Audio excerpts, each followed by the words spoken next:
Hello, it's Leah Simone. Thank you guys for coming back to my channel. If this is your first time here, welcome. I am happy to have you.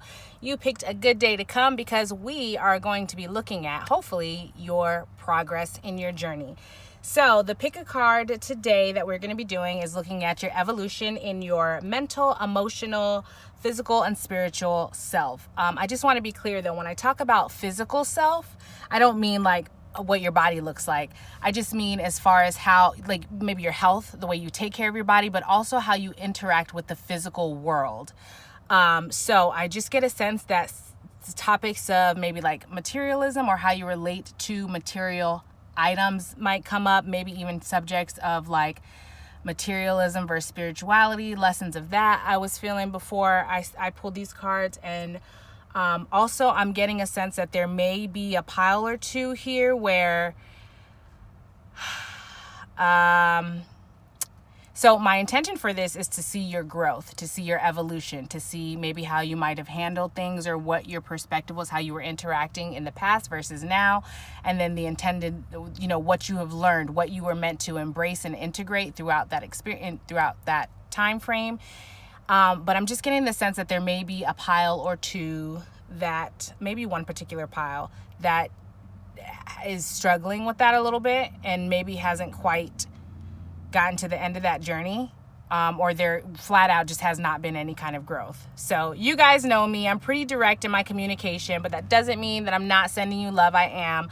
But we're going to get into it. So we'll see. I haven't looked at these cards yet, and I haven't obviously picked any other cards. So you have 5 piles. So feel free to pause and choose whatever pile or piles you're drawn to, but you have pile 1, pile 2, pile 3, pile 4, and pile 5. The timestamps will be listed down below in the description box.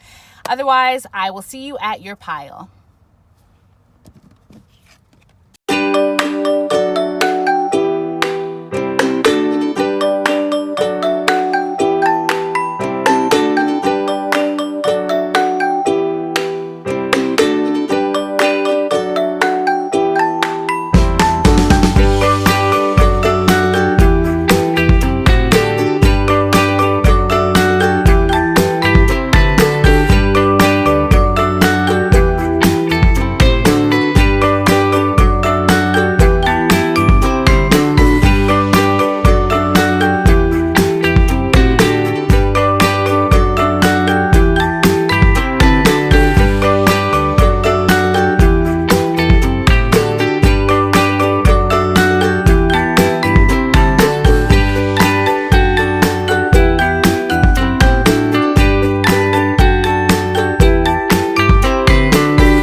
Okay, pile 1.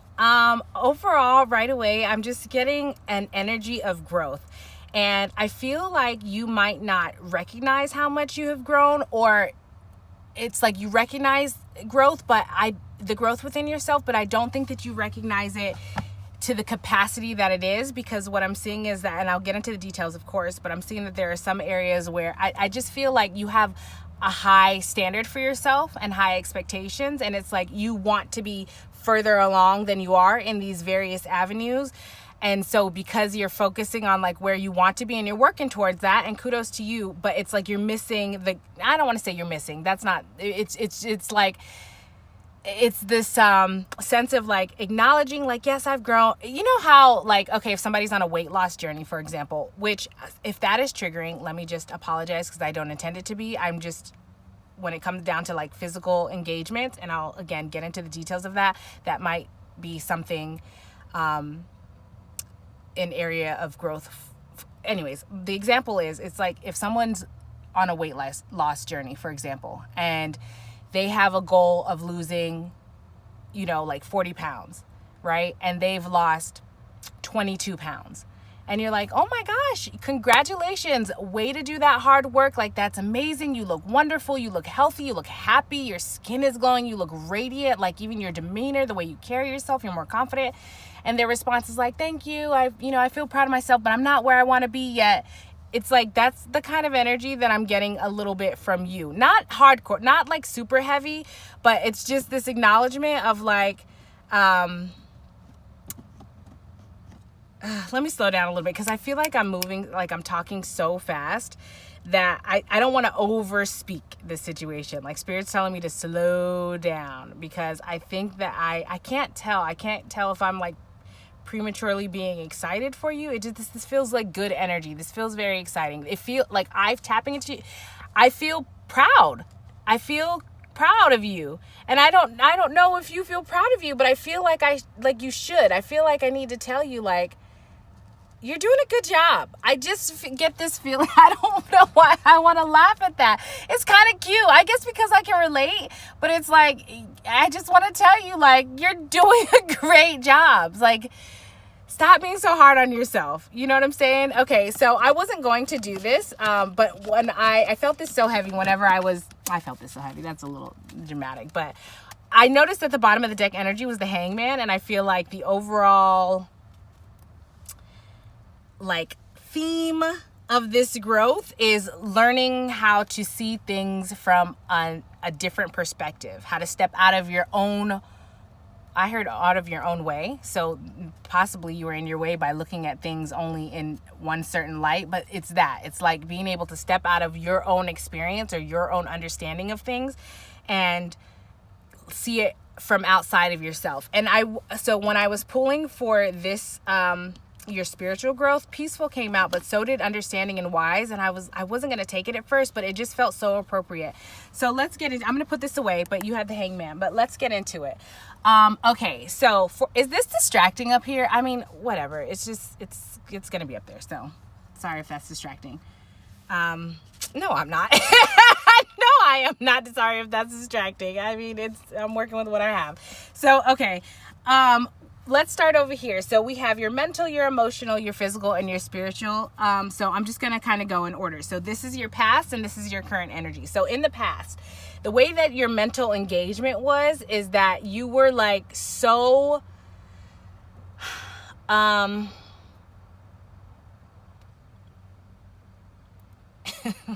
it's like you were committed. How do I describe this?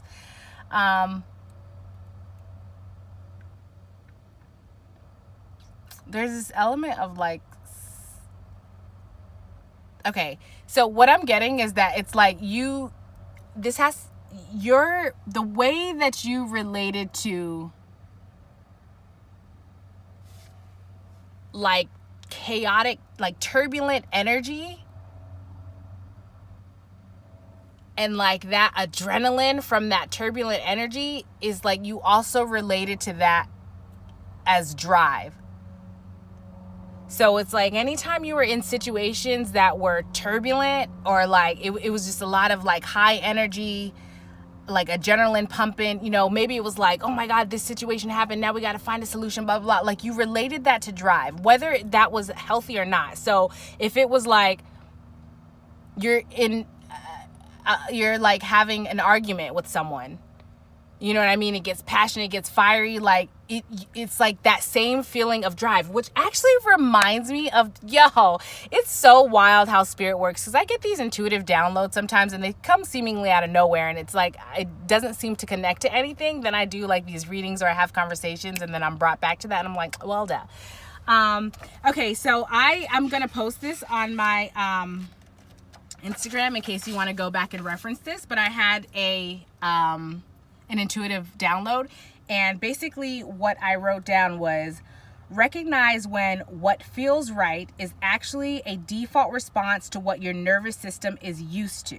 The key to knowing the difference between a nervous system response versus your intuition is knowing yourself. So that's it. It's like in these situations where it feels right. You know what I mean? Like, yeah, I feel the adrenaline, like this, I'm driven to this thing. Like I feel like I'm hustling, or I feel like I'm problem solving, or I feel like I'm, the king or the queen, or I feel like it's like, but you're relating the adrenaline of being a leader with the adrenaline of turbulence Do you understand what I'm saying? So it's like when your mind starts kind of like racing and stuff, it's like that's what because that's maybe what you are used to, or the type of interactions maybe about like with your environment. It's like you were equating that with drive. It just is it's giving me very I don't know if this is appropriate to say, but I mean, I'm gonna say it anyway because what the hell.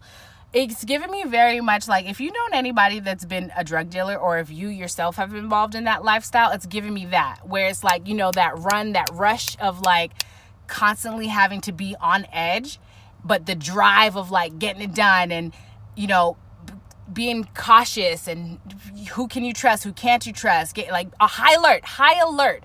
It's like that high alert, the way that your body responds, your mind, the way that your mind responds to high alert is like you subconsciously have embedded a pattern within yourself to associate that with like drive. Do you know what I'm saying? So when you're in a high alert situation, like you go into, I heard overdrive. And instead of like taking a step back this is your past energy. So instead of taking a step back to see like, okay, is this even a situation? Like, is this, what is this high energy telling me? It's like, no, it's going back to knowing the difference between your intuition and your default nervous system response. Right? So that's what your past energy is. Like it was synonymous. This drive and this high alert energy was synonymous to you, right? I'm trying to figure out, do I want to go all the way through your past, or do I want to like go in line? I feel like it makes sense to like talk about one and then talk about the growth, right? That's easier to keep up with, I feel like. Yeah, because otherwise it's like by the time we get over to here, would you even remember what I said? Right. Okay, Leah, good job. Thank you guys. All right, so see how I just worked that out? All right, so now your current mental engagement.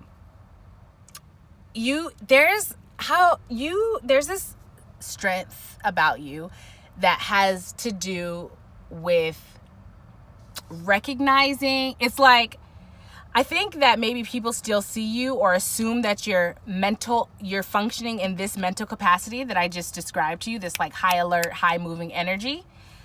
And really you've gained new perspective, and now you're learning and understanding how to command, I heard respect, but also like command power, your own power, cultivate your own power in a way that's not so like high energy, high moving, like, boom, boom, high adrenaline. It's just like, it's this calm confidence where like, I don't even have to do all of that. You know what I'm saying? Like, I don't even have to do all of that. But the thing is, like, you're not talking about it. And I think that this is also saying, like, where before you might have done a lot of talking, like you might have done a lot of persuading, I'm getting like salesman-y, kind of like smooth talker energy. Like, I'm seriously, I don't know who comes to my channel, and I'm not judging. Like, respect, I love you. My journey has taken me into some of the more extreme ends of personal experiences. So if you've been a drug dealer, I'm definitely not judging you, but this is giving me like hustler, drug dealer type energy, or like, it like, maybe that's what you were into in the past, because that's what it's like. Whereas in the past, you might have been that person where you had to know what to say and when to say it. And you kind of had to be like very stern and aggressive and sharp with your tongue if you needed to. Like, you had to know when to check somebody and put somebody in their place. And you had to know when to let somebody talk, because they're going to give up whatever that's going to show their hand. Like, you know what I'm saying? And it's like, I know that this is like solar plexus energy, but even up here in the past, it's like, I don't know, I'm just getting a lot of like vocal energy here. Whereas here, there's more restriction of the throat chakra, but it's not like suffocated. It's not blocked. It's an active choice, which is wise, because it's like knowing when to say and what to say, understanding like when to speak up, when to show your hand, when not to. Something about this infinity symbol is standing out too. Like, what goes around comes around, or what comes in, what comes out. Like, what comes in. It's almost like letting people,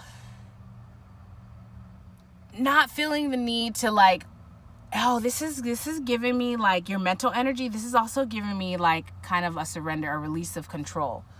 of not having to, of just allowing people to like say or do what they're gonna say or do and show their character of who they are, even if it's in a situation, it doesn't matter, in any type of dynamic, and you just being kind of observant of that.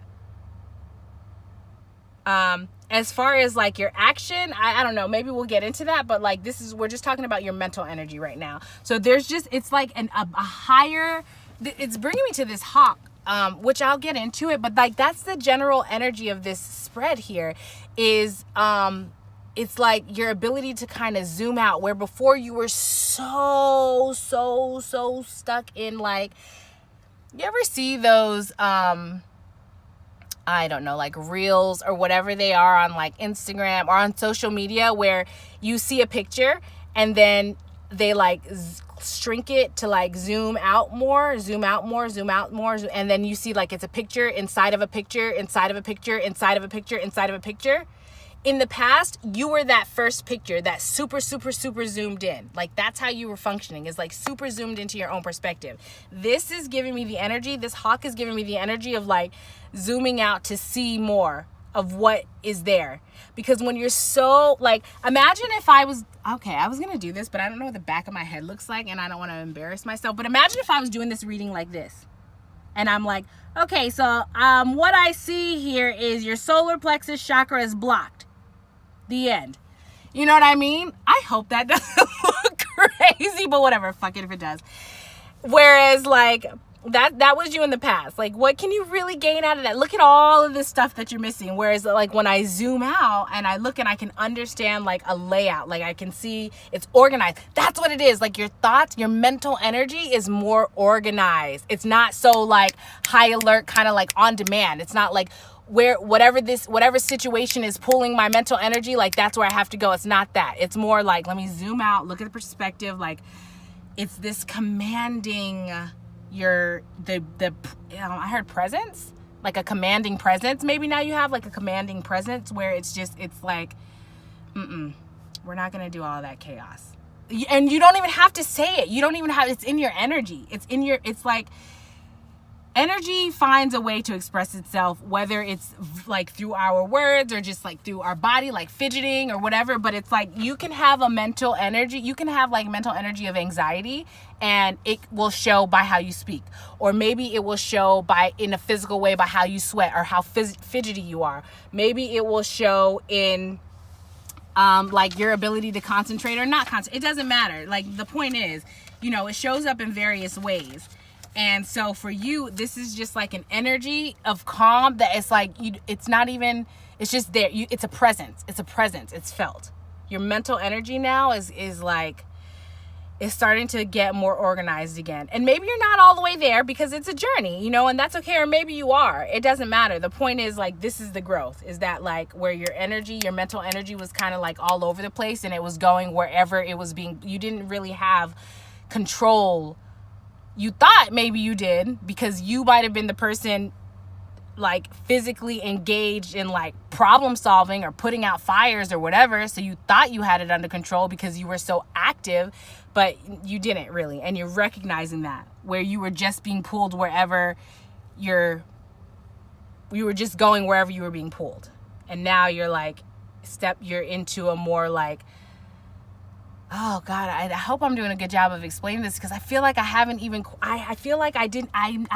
hit truly like the sheer, it's amazing, like the mental growth. It's like, man, I just feel like I want to like, kudos to you. It's just this perspective change of being able to, it's much calmer. It's much more assured. It's much more, like confident, and like it's this sense of like, I know I don't have to do all of this extra energy exertion work to, I mean, is that what I'm trying to say? I don't know, but it's like I don't have to do all of this extra with my energy to like problem solve, or because we're talking about our logic, our mind here. You know what I'm saying? Oh my gosh, I just realized I never even lit my incense.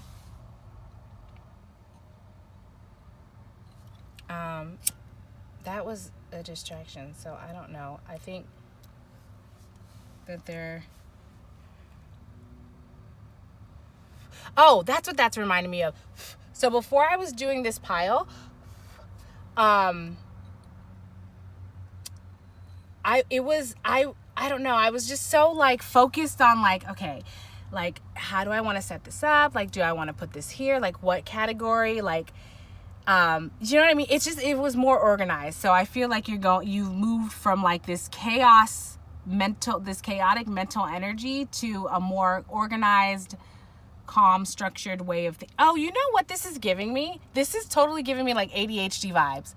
Like in the past, you may have been like super ADHD and maybe you were on medication or maybe not. And it just wasn't working for you.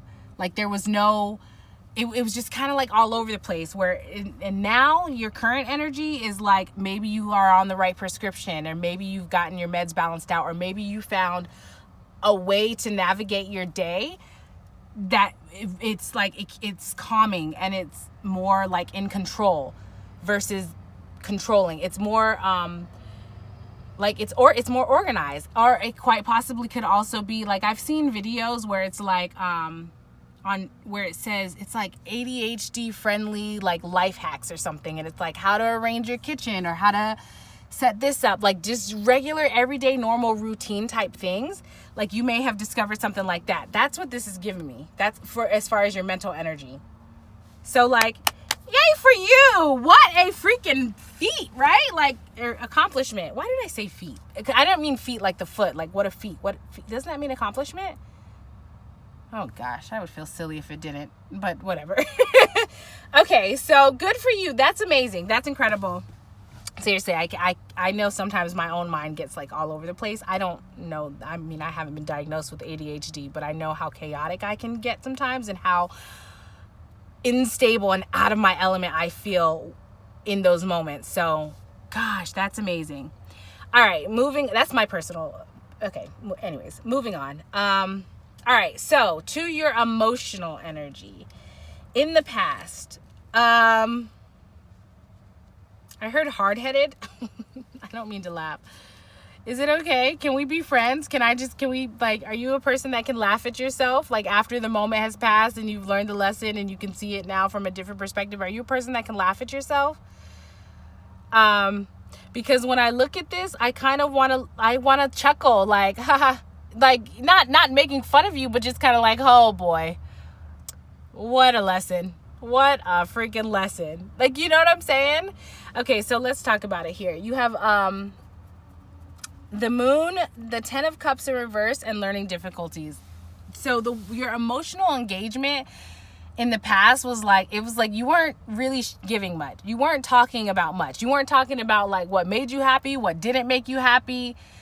And I'm also getting that you weren't really connecting to your emotions. So because you weren't connecting to your emotions, you weren't really connecting to the truth of what you want for real. Like the learning difficulties with the crown chakra, I'm just getting like your angels, your intuition, the guides, the universe has been trying to usher you on the path, like closer, like to your soul. It's like, hey, your soul is right here. Do you like, no, turn left, no, turn right. No, you're missing it. Like go straight ahead. What are you looking at? Like kind of energy. I mean, this is my depiction of how your guides handle you, but I don't know. But that's what I mean. It's like kind of funny.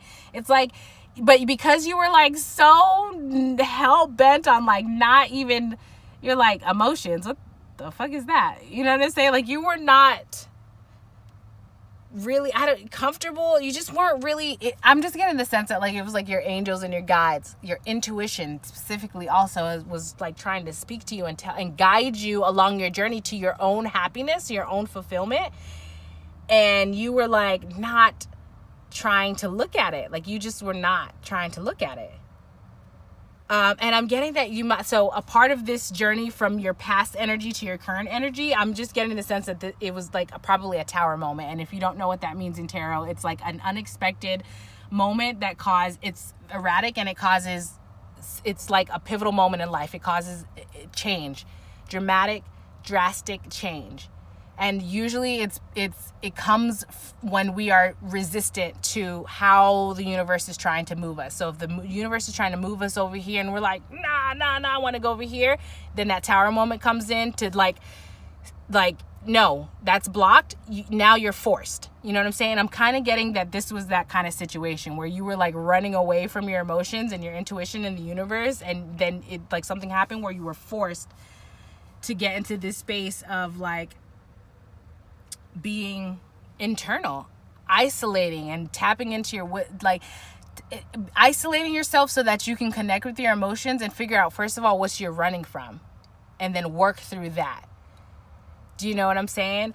So that pretty much sums it up. But your current energy, your current emotion, the way you're interacting with your emotions currently, I think I'm getting like two parts. So maybe you teeter back and forth between one, or maybe there are two groups here and you might relate to one or the other. But I'm getting that like, so one message that I'm getting is that it's like this, the way that you were forced to see the way, so this tower moment that redirected you.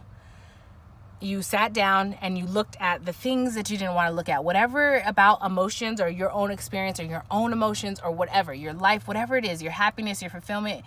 When you looked at that, there's something about that really made you so insecure. And I think it's like being accountable for yourself and your choices that have led you to this point, being accountable for yourself. Something about that, like you really kind of beat yourself up.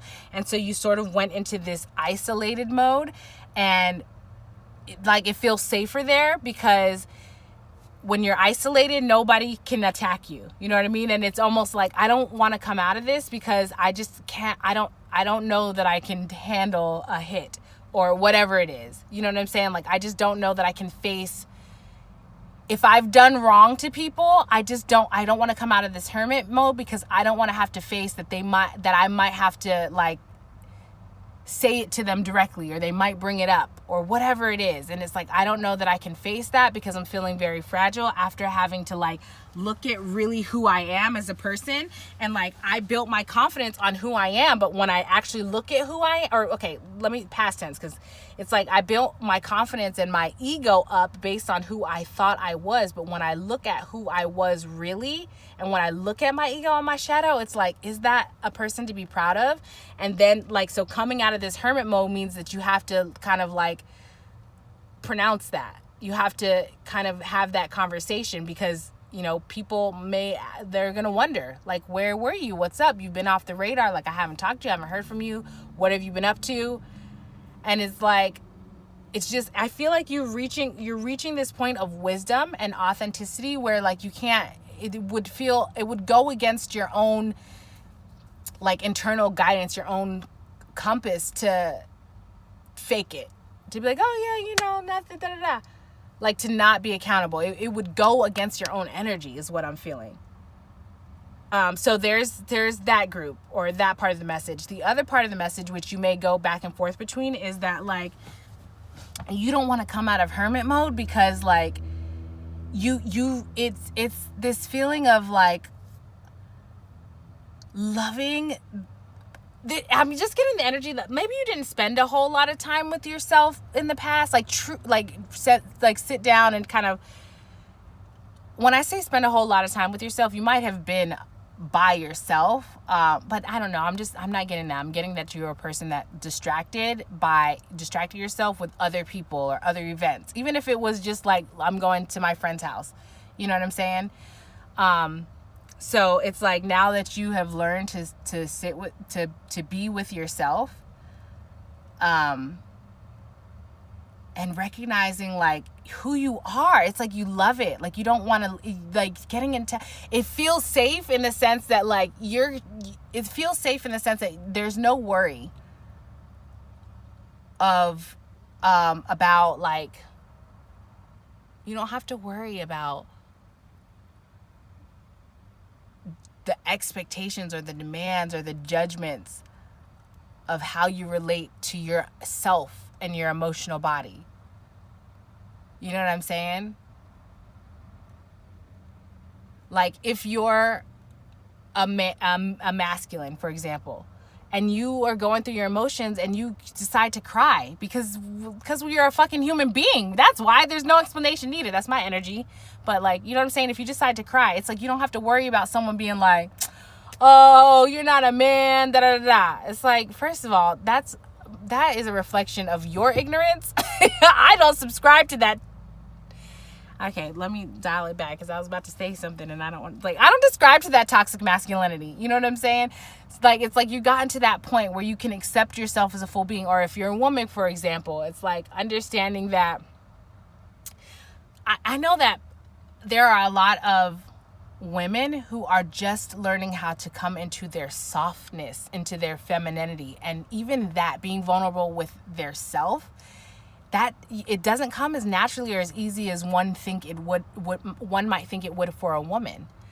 And so even just giving your time, like space to figure out what softness means to you, you know what I'm saying? It's like you don't have to worry about the judgments or the demands or the expectations from society or friends or people, whoever, to say, oh, you're this, so this is how you should present. And it's like you don't want to lose or leave that. You know, so that's like where your current emotional engagement right now. I kind of want to I kind of want to add my own.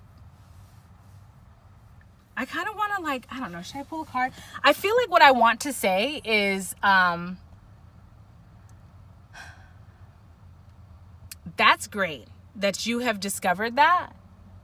And you, in both scenarios, that you're getting comfortable with being with yourself. So okay, what am I trying to say? What I'm trying to explain is that you can still come out of your hermit mode and still be this person, but because your vibration has increased in this process, it's naturally going to attract people that are in vibrational alignment. So anybody that was in vibrational alignment with you in the past who has not also increased their vibration, they're naturally going to fall away. And it may be a huge thing or it may not be. Everybody's situation is different, and I'm just a tarot reader. I'm just a channeler. So I don't know what, is in the cards for you. I don't know what's in the cards for you. Oh my God, why am I so corny? Then that's the other thing too, is I feel it's like you're tapping into your playful, childlike, corny energy, because before, again, it's like you couldn't connect to that, because you're a grown-ass man, dog, or I'm a grown-ass woman, you know what I'm saying? And it's like, no, because I'm this grown-ass man or this grown-ass woman, I don't engage in that way. That's childish. And it's like, yeah, you goddamn right, it's childish. And I'm gonna tap into that every now and then because I'm a human being and I like to have fun and I like to laugh and I like to have silly. And our inner child is always with us. And maybe my inner child didn't get to play when my inner child was when I was actually a child. You know what I'm saying? So maybe my inner child was always forced to be locked up in a closet. So now that I am in control and I can navigate and interact with my inner child the way that I want to, I'm going to let her play. I'm going to let him play. Do you know what I'm saying? It's like that. That's the messaging that I want to say. So in that recognition and in that vibrational increase, you're going to attract more people that relate to emotions in that way. So if you're having a conversation and then you do, as a man, decide to shed a tear, or if you do, as a woman, get a little bit awkward with your softness, it's understood.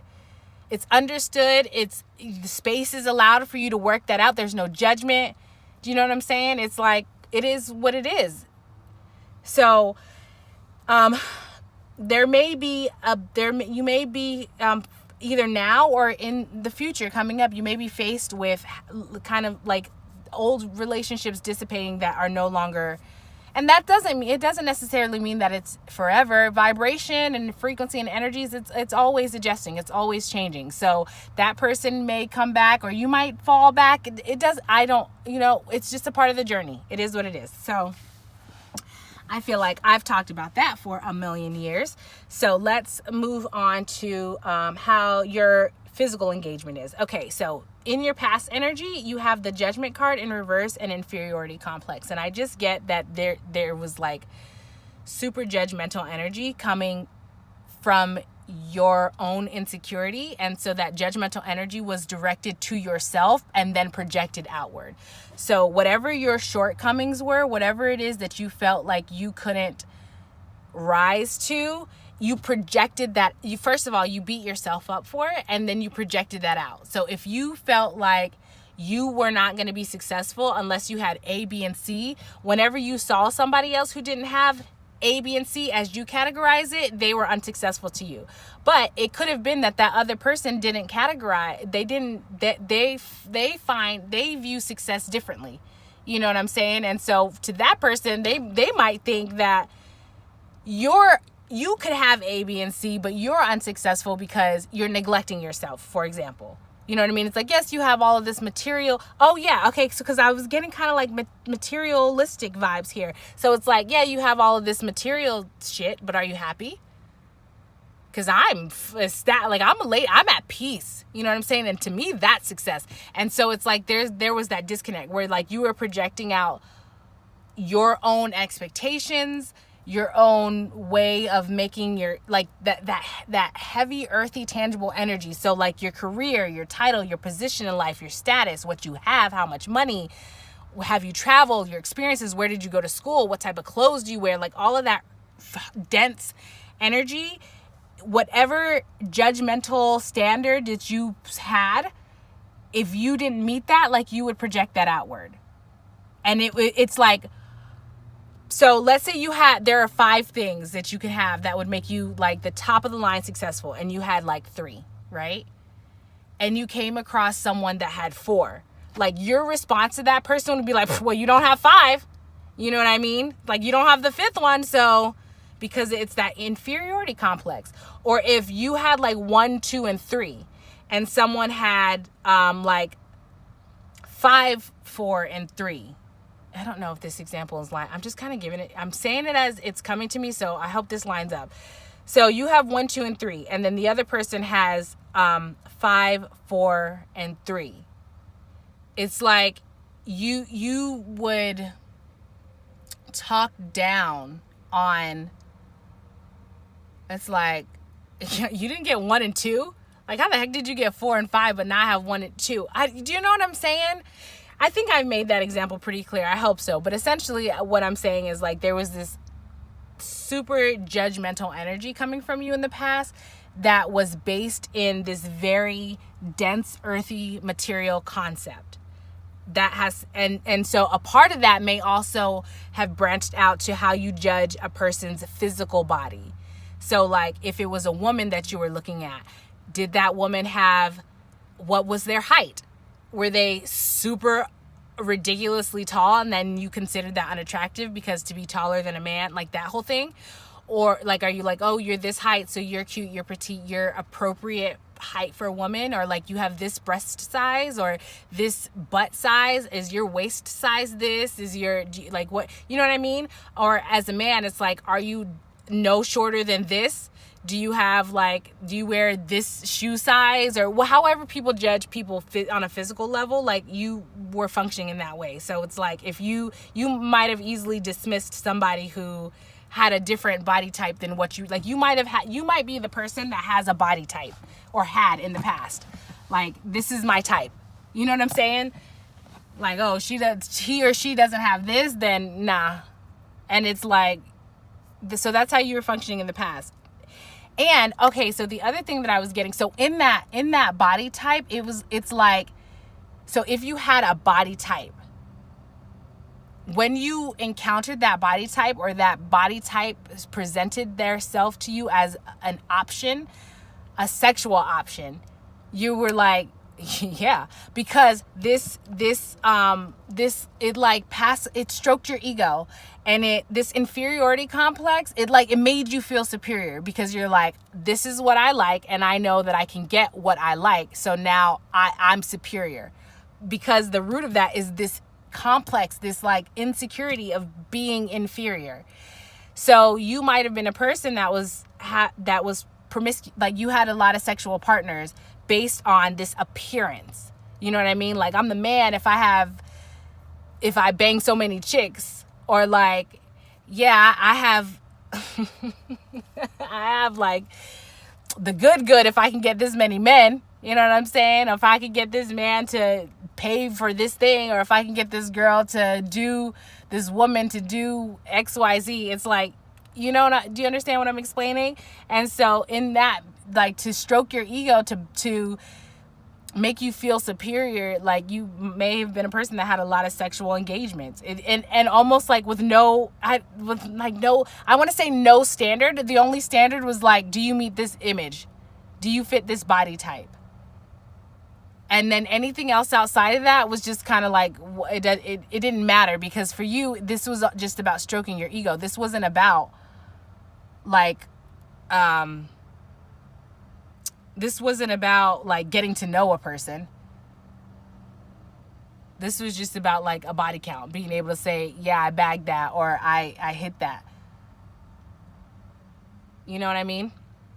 That's how you were engaging in the past. So your current energy with your physical your physical engagement is that I think that somewhere in this process, like with your mental, connecting with your upgrading your mental energy and your emotional energy, you're recognizing how you have engaged in the physical way.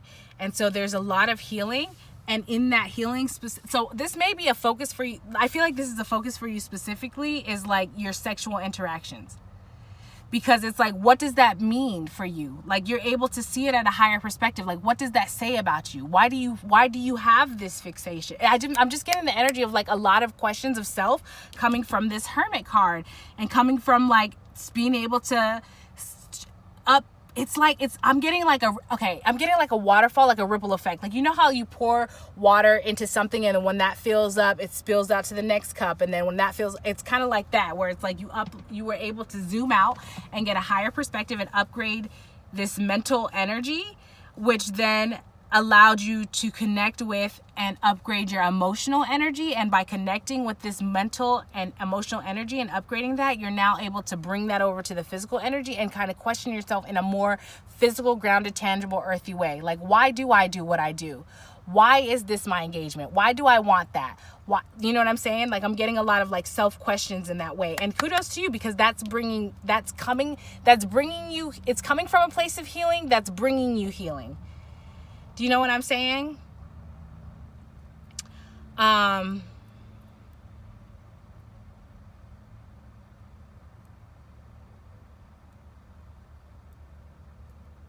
don't, so, okay, this is going to go a little bit deep for a second, but I think I've picked up on your energy before.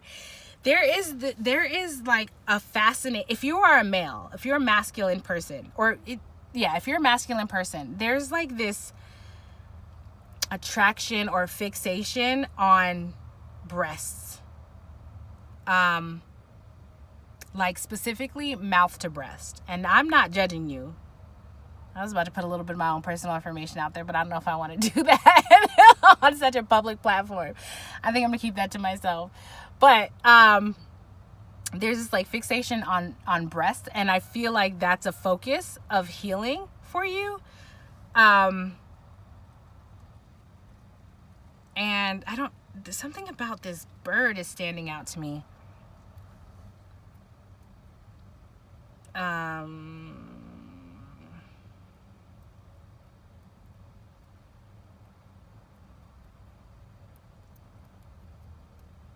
I don't know. It's like the bird, the sky, stars. I don't know how that's related to breasts, but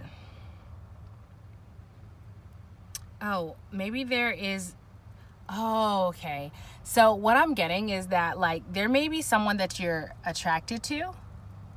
And okay, so remember how I was telling you that I'm sorry, I know I'm all over the place, but I'm going to tell you what I'm saying and I'm going to connect it in a minute. But before I say what I say, in order for that to make sense, I need to go back here to this this emotional column. So remember how I was saying that there were two groups in the current energy, where one is like you have done so much reflection that it's now that it almost created this like insecurity within yourself, where you might have been confident doing this, but because you've looked at yourself and you realize like, oh my God, these decisions that I've been making, whatever, now it's almost like, I don't know, like I was confident in doing this before, but like is it okay to do that now?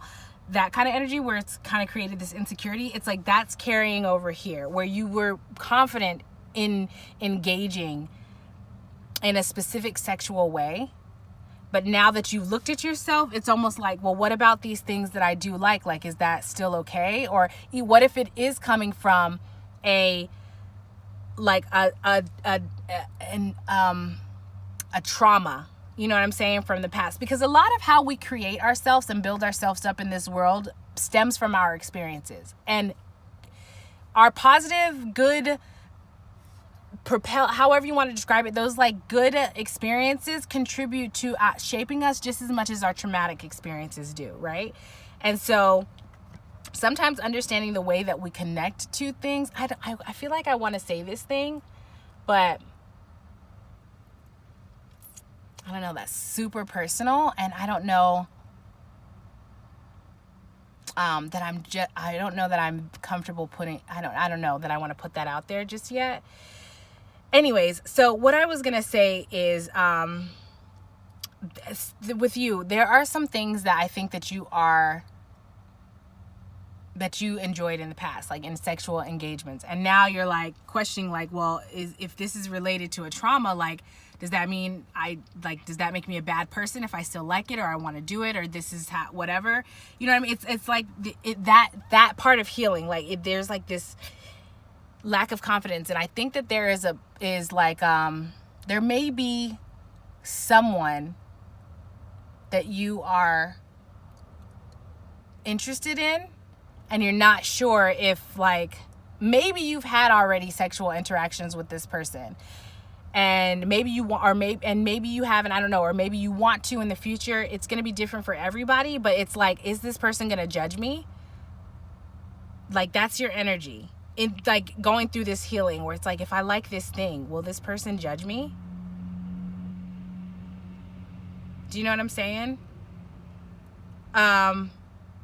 And I mean, the answer is like, I guess you won't know until you try. And if you feel more comfortable having the conversation beforehand, then have the conversation beforehand, because I guarantee you that person probably has some sort of sexual excitement of their own, that like they might be like, well, you know, we're human beings is essentially what I'm saying. At the end of the day, we have all had some kind of traumatic experience, and you may be surprised how many people have had sexual experiences that have shaped who they are, that like, you know what I mean, that if when you look at it, it's like, oh my gosh, is this wrong?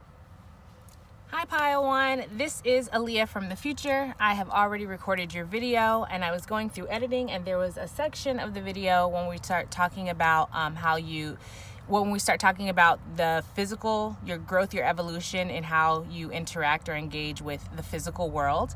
And in that conversation, in reading those cards, there was a topic of how you relate sexually in a physical way. And there was a part where I was relating the energy to, there were topics of like judgments and non-judgments in relating to sexuality. Anyways, I was describing from my perspective what I have learned and how I have accepted myself, but I'm not quite comfortable exactly like, it's not that I'm not comfortable. I don't want to. I'm very particular about the types of energies that I attract. I'm very aware of that. And so I know that putting out specific details, like specific personal information about how I engage sexually, that's going to probably attract people that I just I'm not interested in entertaining or engaging or whatever. So it was, the way that I described it was very like elusive. It sounded kind of suspicious, and I just wanted to put this in here because after going back through, I was like, well, let me give an example. So one of the in going through that section, there's gonna be a little like excerpt that you can read where it gives a better example, because just hearing the way that I'm describing it and in a very general sense, a more malicious energy could take that and add a sinister narrative to it. And I mean, if you know me, that's not my energy, so I'm not even like worried about that. But I just wanted to add that in here because it could be a little unclear if you haven't quite gotten maybe to this level of understanding, which it sounds like you might have. Anyways, I feel like I'm rambling on, so just look out for that in the excerpt to give a better example of what it is that I'm speaking about. Okay, now on to your reading. I have those experiences, but I have been able to heal that. And so I've been able, what am I trying to say? I'm trying to say that I have worked through my healing, because healing is a forever journey, enough to get to the point where I can accept myself. And I know that I'm not operating with malicious intention. And just because there are certain things that I enjoy sexually, there's someone out there who enjoys it and will participate in that as well. And so if someone else judges it, then that's me reflecting to them their own judgments of their self in sexual encounters. Do you understand what I'm saying? Like, if I have embraced myself and accept myself, and I am confident and comfortable to do this thing or try this thing or whatever, the fact that you are judging that is more of a reflection of your limitations, and I'm not going to judge you for that. That's for you to work out. But that just lets me know, like, you're not the person that I would engage in that with, unless you decide you want to and you're curious and we make that decision together. Do you know what I'm saying? So it's like, I'm not writing you off or judging you or whatever, one way or the other. I know where I am in my journey, and so I've accepted this about myself. And if you don't want to accept it, I'm not going to personalize that. Like, I understand that that's for you to work through. That's my overall energy, and I feel like that's what you're trying to work out right now. So maybe even me saying that might, hopefully that's helpful. Hopefully that will, like, kind of just really seal the deal, like solidify that perspective increase. These videos are so long, you guys. I hope is that okay? Do you guys mind? Do you like these videos like this long and detailed, or is it too much? Is it too much information? I'm just that person. I have a Scorpio Mercury. So I have Scorpio like all through my chart. So I'm all about like okay, that's a sidebar that doesn't even matter. But my point is the Scorpio Mercury, like, I like a lot of like depth and intensity. So moving right along here, let's go to our spiritual engagements. All right, so in the past, your spiritual engagement. I'm laughing because I'm so proud of you, pile one, like your growth.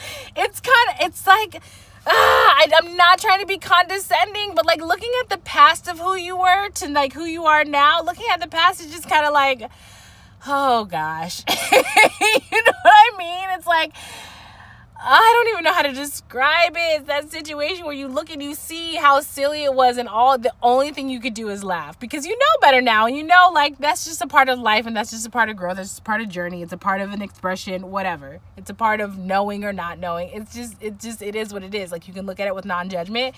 And so when you look at something with non-judgment, like, you can chuckle because you can see like the silliness of it. And that's how I feel. And I think that that's how you, if you're not there yet, I feel like that is in general the type of person that you are, where you're like, in the moment you might make a mistake and be like, shit, fuck, okay, I gotta fix this, da-da-da-da. And then after like it's fixed and some time passed and you take a deep breath, you can look back and be like, yo, that, you can like laugh at it, you know what I mean? So, okay, the past, you're spiritual. You have the Ten of Swords, strength, and loud. And what I'm just getting here is like your will versus the will of the divine. And you were certain that your will was going to win. But what I'm getting though is, it's like, I think that you thought that your will was the divine will. Like, you were forcing your will, and you were just being so boisterous and loud about it. Like, it's like, you may have even proclaimed this to people. Like, I have this goal. Okay, you totally strike me as that person that has like a 5-year plan and a 10-year plan. And I'm not that, whatever. I have no opinion about it. I personally have never been one to really have like a 5-year or 10-year plan. And I used to judge myself about that. But I've come to the point of understanding that like that's actually a benefit, because in those moments of not having such a rigid plan that I have to stick to, like, I can have a general plan and move in that direction. And if following that general plan, some other idea or something else comes that moves me that way, like I'm more flexible to be able to move wherever spirit is moving me, because I'm not so like, okay, this opportunity comes up, but it's not in line with my 5-year plan, so that's a no. You know, you miss out on you, me, whoever, a person will miss out on what spirit is offering in those scenarios, you know what I mean, where you're just so rigid to your will over the divine will. And that's what I'm getting for you, is that it's like you were I heard brute strength. So it's like, I just am hearing that you like really were like pushing your, so now what I'm seeing is like, you know, the football play, I don't know what that little thing is called, but you know how football players, they like, there's this, how do I describe it? It's this long thing, and it has this like metal, it looks like almost like outlines of bodies, I guess. And then they're like down, sit high, and then they have to like push it, and it's weighted, it's heavy, it's metal. That's what I'm getting for you, is like you were the football player trying to push this will of yours forward, but it's so heavy, it's so like dense. And I'm just getting that, like, this isn't, I don't know why this is funny to me. I'm just seeing the divine on the sideline, like just watching you, like, all right, you know, you're determined to do this, so I'm gonna let you do this. But when you're ready to like let me have my way, and you don't have to, when you recognize that you don't even have to do all of that, you know what I mean, like, then then I'm just gonna let you do what you feel. You're so confident about it, it's like you're so dead set and so determined on pushing your will, so I'm gonna let you, you know. And then eventually you're tired, you'll tire out, you know what I'm saying, and then we can talk. It's kind of like that. That's where you're like, and something about yin yang energy, like something about balancing of masculine. Oh, okay, it's like a balancing of. So in the past, I feel like you were like hyper in your masculine energy, in your go-getter energy. Whereas like now I'm just, so let's move down here. You have the Two of Cups, peaceful, understanding, and wise. The Two of Cups is like, it's the coming together. You know what I mean? It's like the I have this, and then you show up with the I have this, and like, let's put this together, and this is co-create for me right now in this moment, in this reading, this is co-creator energy, where it's like, you're like, okay, well, this is what I have to offer, divine, like, can you work with this? What can you do with this? And divine is like, well, that's great, because I can contribute this to this, and then together, this is going to create exactly what the fuck you want. Well, I mean, that was me speaking. I'm all about the active throat chakra, and to be honest with you, I speak like that with the divine, with spirit, with my angels, with my guides, and I don't do it with disrespect. You know what I'm saying? And so I don't know why I feel the need to say that, because I think that's, so what I'm getting is, this is like building a new relationship, right? And so in building a new relationship, you have to learn the person, learn what their boundaries are, what they're comfortable with. Same vice versa. The other person has to learn that about you. Like what makes them comfortable, what doesn't, where are their boundaries, where can you guys show up and meet each other, where is it okay to be independent, like that type of thing. And like, you are building that relationship with the divine, with your spirituality, you're building that. So it's a learning process. And I just get the sense that it's like, it feels still kind of like, uncertain, like maybe you're not really sure like how to interact, and I dig that. I was there too, and so I like, that was so distracting, like having to like, oh, okay, well, let me how do I watch what I say and how I say it and blah blah blah, like it putting so much, that was too much for me, like putting that much mental energy, and like it was distracting me from like just being me, just being real. And that is where I found my true connection with divine. That's when I really tapped the fuck in and got access to these gifts, because I got to a point where I was like, fuck it, I just gotta be me. You know what I'm saying? And as the divine, you said you're gonna love me unconditionally, show up as I am. And so here I am. I like to cuss. Is that fucking okay? You know what I'm saying? Like, that's my type of engagement. So I just feel like there's this message, there's this need to tell you, like, spirit is saying, like, just show up as yourself. Just be you. You know what I mean? Like, just be you. talk to me how you would, like, talk to me genuinely from your heart, for real, how you would speak. And if along that journey, let's say you're like me and you like to drop a good F-bomb here and there, if some point along that journey in building our relationships, you'll intuitively and naturally feel if that's like a journey for you, if that's a phase or a cycle for you to close out. The divine is so understanding and accepting of us as we are. The problem, this is not the problem. That's not what I'm trying to say.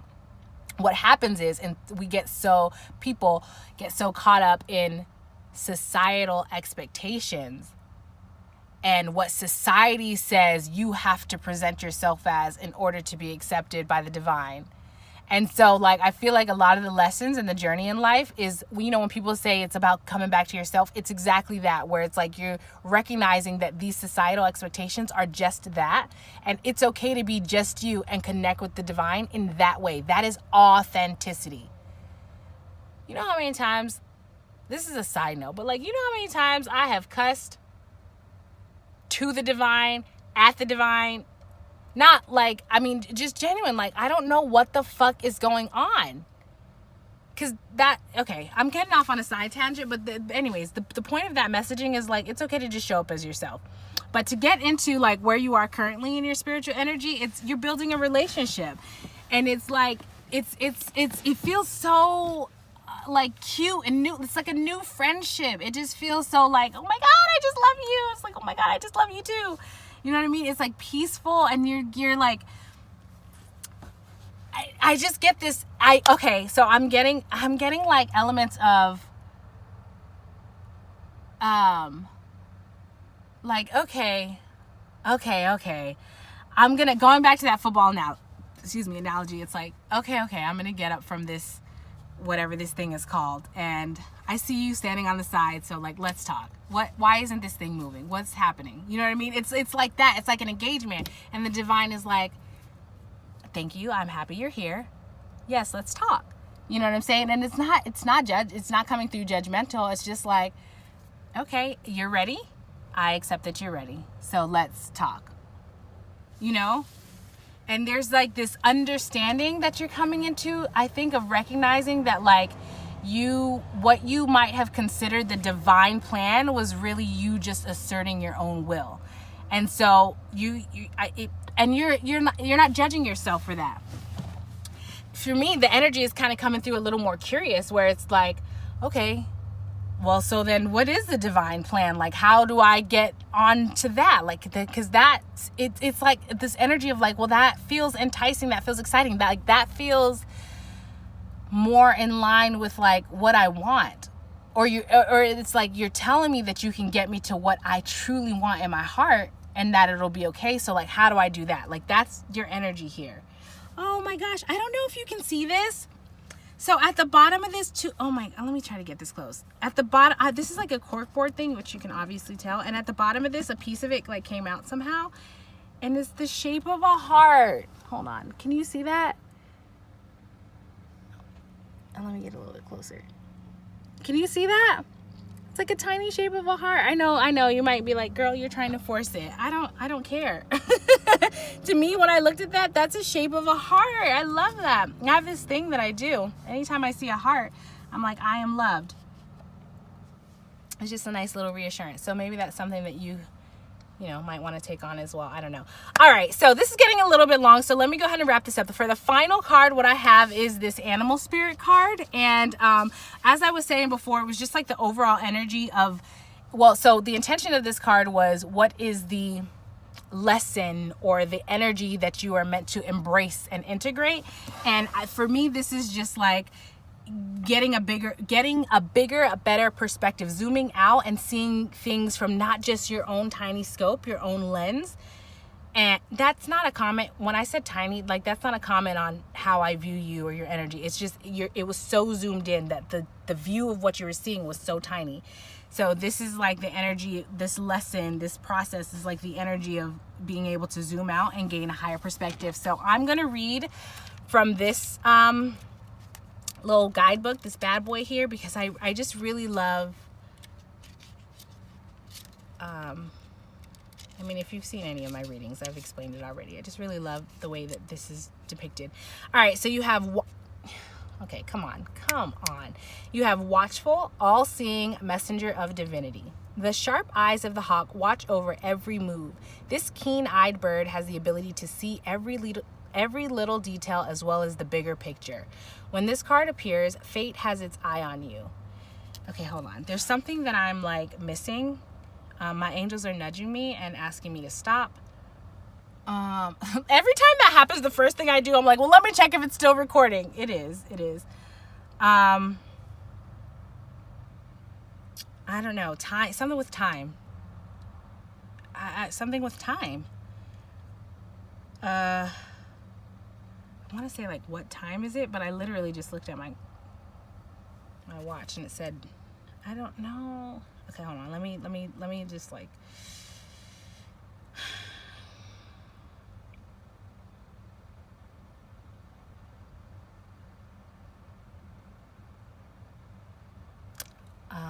Something about receptivity. So I feel like you're more, so another thing is I feel like that you're more like receptive. So you're probably wondering like, how the hell did you get that off of that process? Let me just explain. So my guides, I have given my guides, my angels, we've built a relationship enough where I'm comfortable, where I'm like, yes, you can interact with me on a physical level. And so like, they'll nudge things or do certain whatever. So like, they'll kind of do like tiny little pricks, or they'll tap me in a certain area or a certain way to let me know like when to stop or hold on or back up or whatever. And so that's what I felt when I was like, okay, hold on, my guides are telling me I'm missing something. And then they were tapping on my left arm. And so I'm like, the time, what the heck? And so I had to stop for a second and recognize that like, okay, I had to stop for a minute and tap in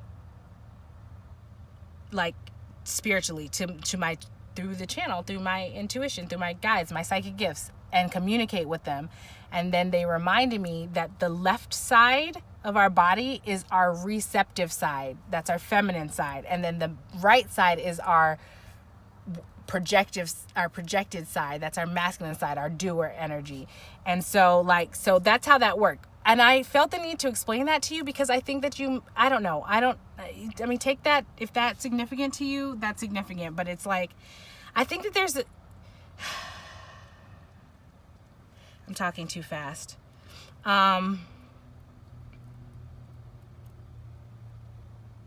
Okay, so anyways, I've explained that. Let me just continue.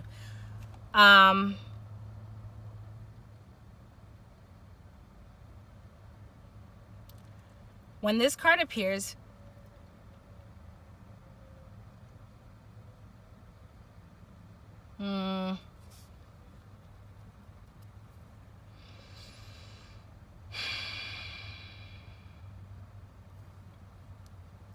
I'm sorry, my guide, just a second, please. I'm just trying to.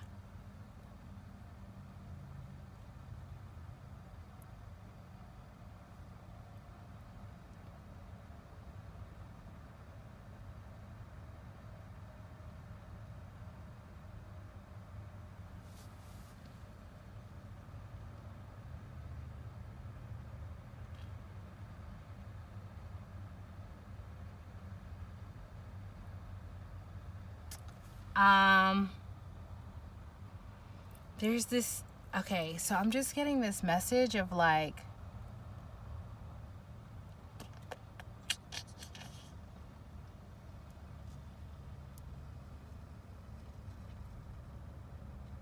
I think that you are in a space where you are moving intentionally, and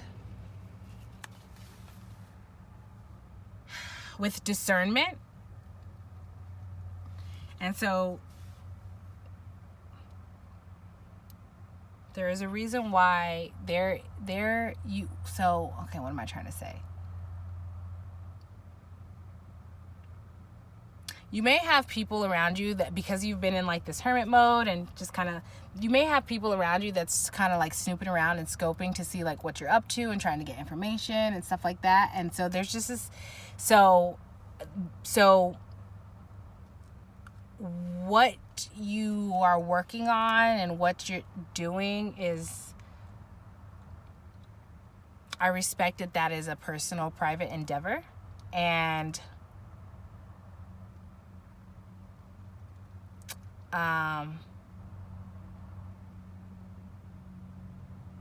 so I'm going to leave it here, because to read this and to say any more would be saying too much.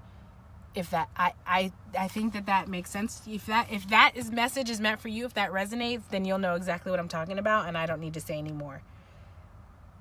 Exactly that. I don't need to say any more.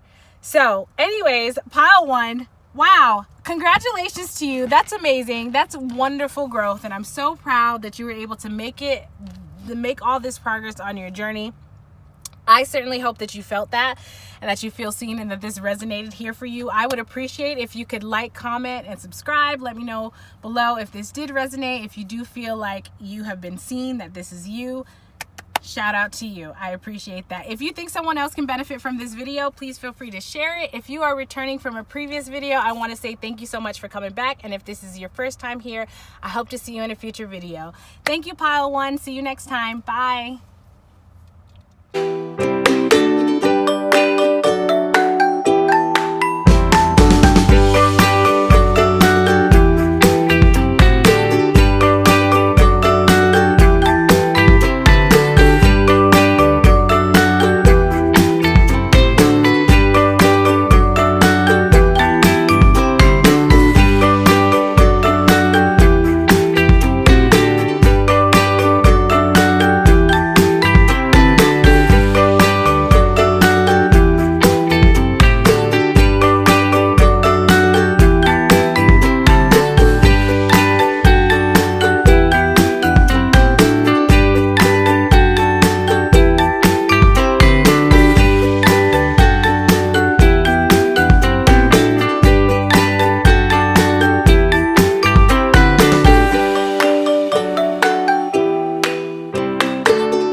Okay, pile number 2.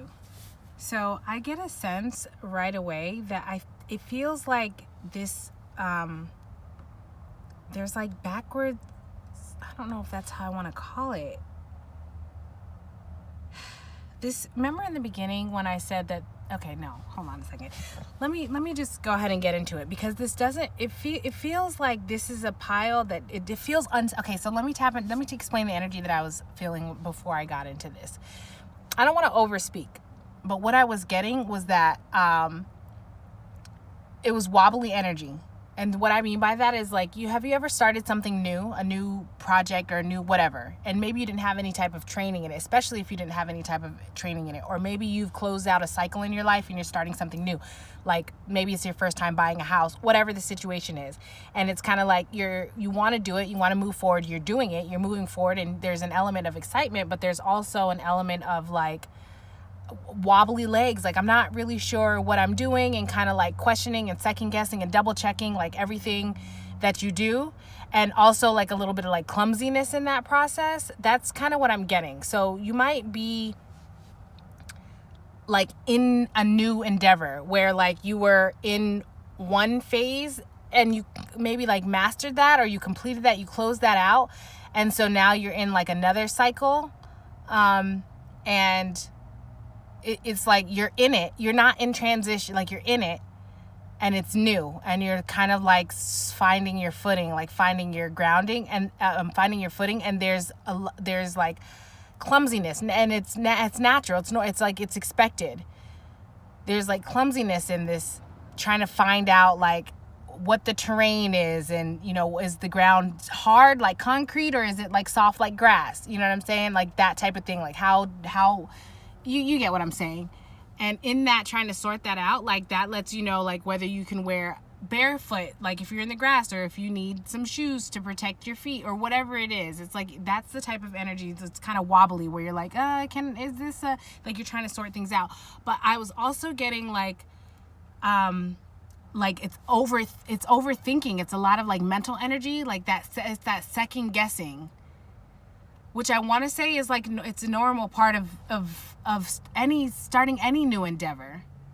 So this doesn't necessarily feel like bad, quote unquote. You know what I'm saying? It doesn't feel bad. It feels like it may be an uncomfortable phase for you.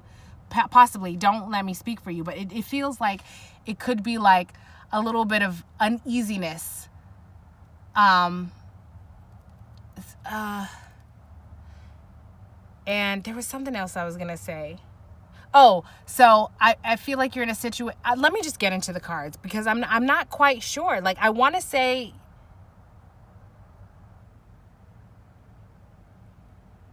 I cannot tell if, okay, what am I trying to explain?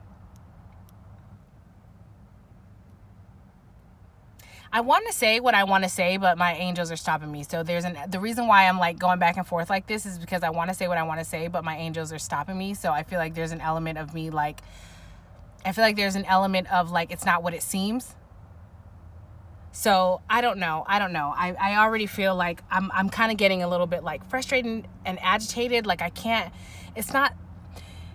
it's like it's like something. It's like, maybe that's how you feel. Like you want to move forward. You want something. There's something that you can't quite. Okay, they're saying stop. So let me just get into it. All right, your past mental energy. What you have here is your. You know what? So for the last deck, I didn't do this, but. Yeah, the Magician in reverse is the overall energy. So I wasn't planning on doing this, but the bottom of the deck energy, like, so clearly summed up like the process of what this board is showing from past to current energy. And that's what I feel like this is. It's like, I'm getting the energy that it was like, you may have been a master of something, some element in your life, or some phase, some cycle, some journey, some task, something in your life. And you were like, good. So you're like, yo, this is cool. It can practically run itself. So I'm going to start a new endeavor. And there's this feeling of like, I can't, like the Magician in reverse. It's like, I can't quite manifest, or I can't quite get the thing that I want, or I can't quite make it look, if it's like, I don't know why I'm getting like, what is it called? Like pottery, like sculpting. It's like, I can't quite get it to be the shape that I want, or that I like it, or, you know what I'm saying? Like, I can't quite get the words out exactly how I want it. It's that energy where it feels like I can't quite manifest this thing how I want it. And it's like, I'm trying, and I'm researching, and I'm doing these things, and I'm, so now there's an element of like second guessing, where it's like, is there something, like, did I do something? Did I miss a step? Is it the wrong ingredient? Like, if you're trying to make something, is it maybe you're trying to make I don't know. It doesn't matter.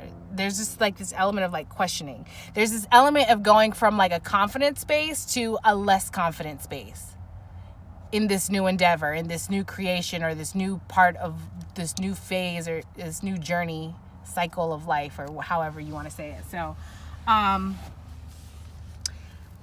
and also the other thing is like, I feel like there's like a sense of restriction.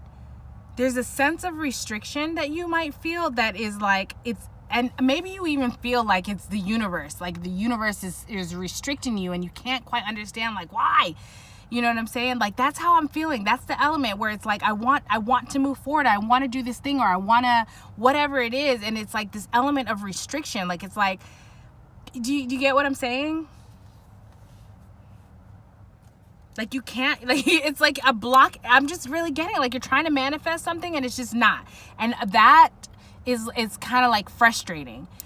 You know what I mean? Like, it's putting your energy in like this stance of like, it's not defensiveness. It's not defensiveness. It's like,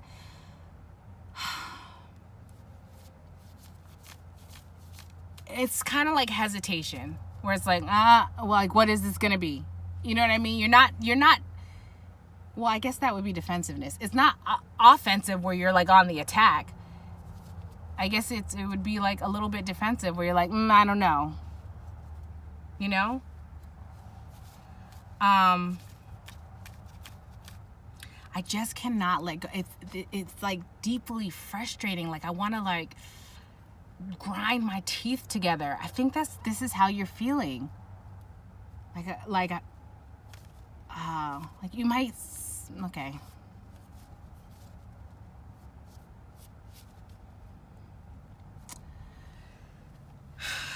Okay, so let me go ahead and get into this, and I just feel intuitively that like this is a situation where I'm gonna tread lightly. So if it takes me a little bit longer for my words to come out, it's because I'm trying to choose them carefully, because I think that this is a easily triggered pile because of where you are in your journey right now. And so I'm not intentionally trying to trigger you, and I want to make that clear. But I understand that being in such a sensitive, energetic space and like a space of newness and just maybe like uncertainty, you might be in a phase of questioning yourself, and I don't want to like pile onto that. I don't want you to leave here and that puts you further in a hole. That's not my intention. My intention really was to highlight your journey, and hopefully to help make sense and kind of see like the overall like energy of this process that you're in, or that you're closing out, or whatever process that you're in. So I hope that that's clear. Let me slow down a little bit and not be so like ready to I heard chomping at the bit. Maybe that's like what. Okay, let me just get into it. So all right, for here we have your past up at the top, your past energy, and your current energy at the top, and then we're gonna go through your mental, your emotional, your physical, and your spiritual engagements. So in the past, the way that you interacted, the way that your mental engagement was, I'm getting like balanced and clear, but so you have temperance, you have clear thoughts and visions, and you have no creativity. So what I'm getting by that is like it's very like structured, routine, like it is what it is. It is what it is. Almost, you might be a person of tradition, where it's like, these are the rules, these are the rules, these are the boundaries. I heard like facts and figures. Okay, so have you ever seen this is the vision that I'm getting. There's this scene in the movie Baby Mama, where Amy Poehler she's kind of like, she's on the opposite end of the spectrum as far as how she expresses herself and how she interacts with life than Tina Fey. Tina Fey is trying to have a baby, and she was very career oriented. So Amy Poehler was the surrogate mother. She ended up living in the home with Tina Fey, right? So Tina Fey had a call, and it was a business call, and she's was having a business call, so it was professional, whatever. And then Amy Poehler in the background is mocking Tina Fey. And she's like, oh, yes, I got the facts and figures of the factor machine. And da-da-da-da-da. And it's like, that's not my energy towards you. I'm not making fun of you. But like, you're the Tina Fey energy, where it's like, I have to follow this plan and follow these rules and do this. This is your past energy. Let me be clear. Your past mental energy, where it's like, I have to do what makes sense. I have to follow tradition, or I have to follow this logic, or I have to follow this plan, or whatever. And there was no deviation. There was no sense of creativity, and I heard no sense of self. So it's like you're the way that you went about thinking of things or articulating things, communicating things. It's very much like, I heard what's in line. Meaning like whatever was in line with what was accepted.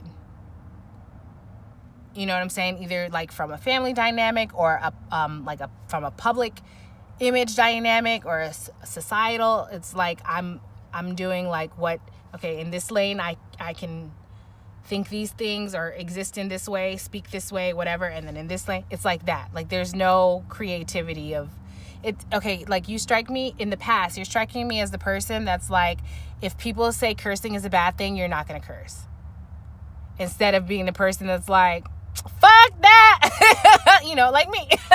Instead of being like, fuck that, I like a good fuck bomb, you know. And so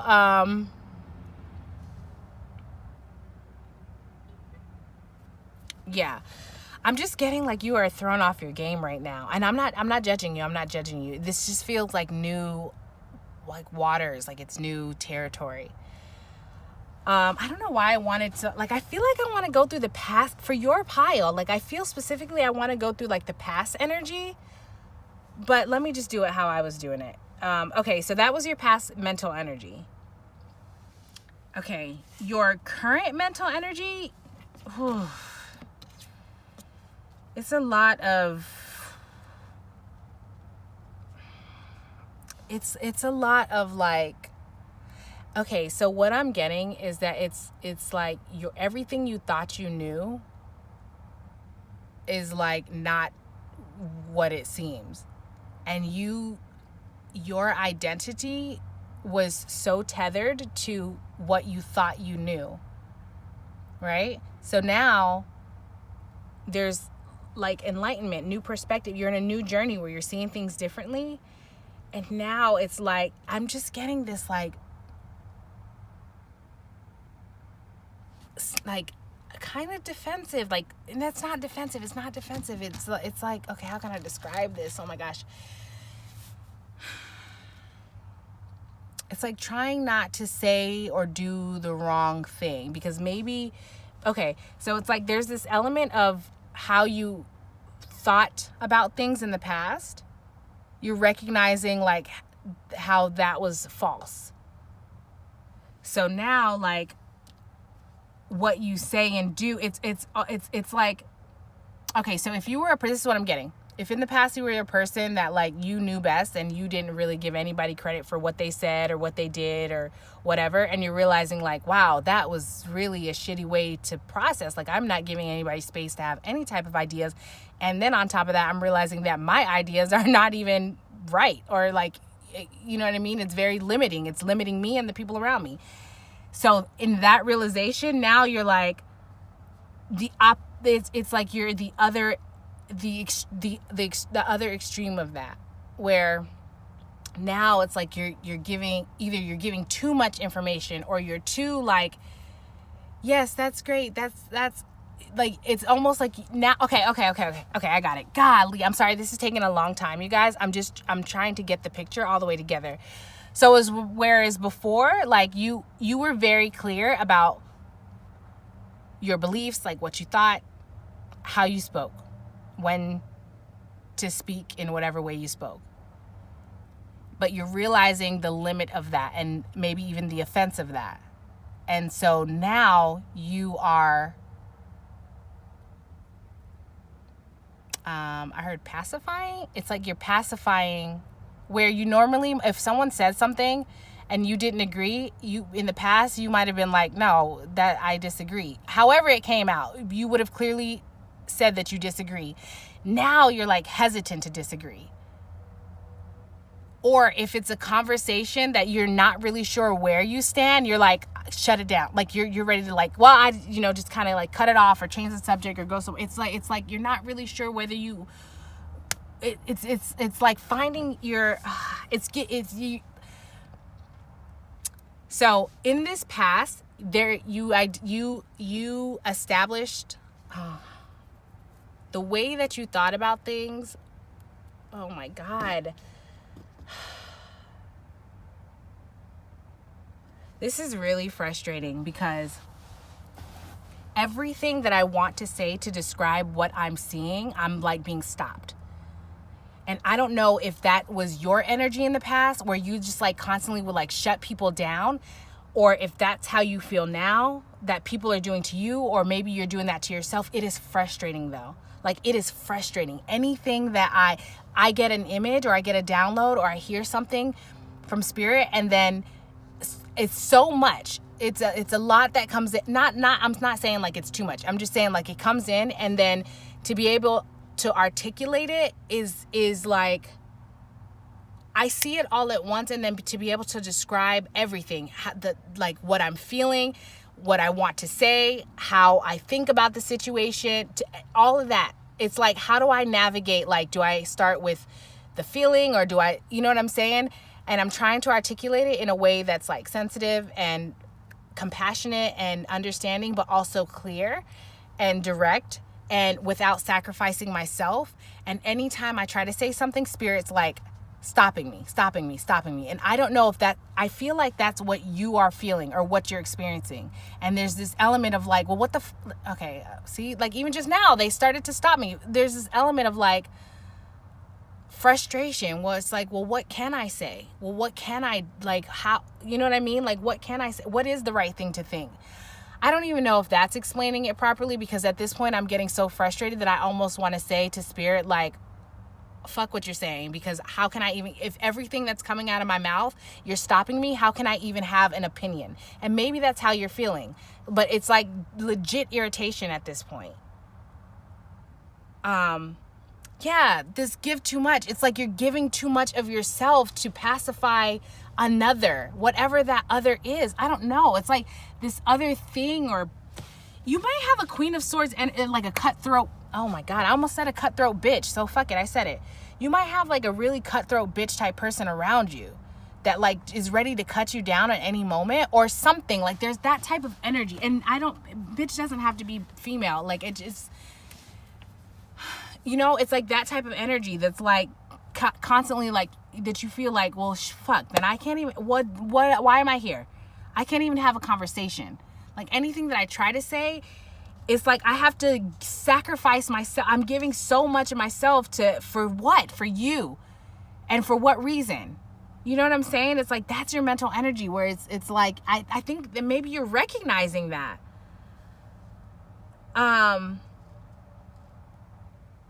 Why? Because in the past, okay, so this feels like in the past, like it was clear. Like this other energy, whatever type of pressures or expectations that they put on you about like how you should think or feel or function, or like your mental energy, swords energy. So that has to do with like how you think or analyze or process things, what's logical to you, what makes sense or doesn't, like how you communicate, that type of thing. And I mean, swords also, anyways, it doesn't, something about technology. So maybe even you might engage with technology, but it's something about that was so clear and in accordance to the expectations of this other. And now that you're recognizing, like, you're like, no, this is not where it's at. And you're wanting to like speak up. It's not that you want to speak up. I'm sorry. It's like you're ready to, you want to have your own voice. You want to have your own voice. You do have your own voice. And but the thing is, it's like you're running into, I don't know. It's like I was explaining before, where it's like anything that you try to say, it feels like it gets shut down, and it's so infuriating. It's so frustrating. It's irritating. It's so irritating that it's like, I can't, unless I agree with you. It's that energy where it's like, unless I agree with everything that you think and say, I can't have a conversation with you. And what's the point of that?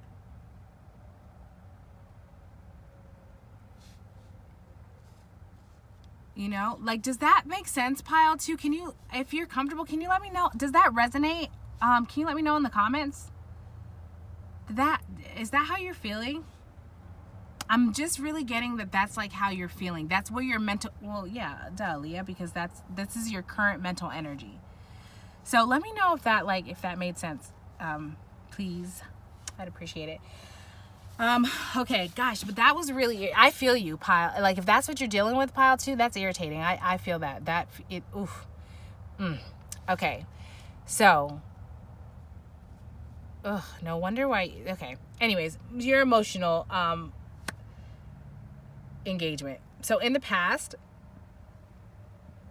excuse me, I feel like you were very vocal about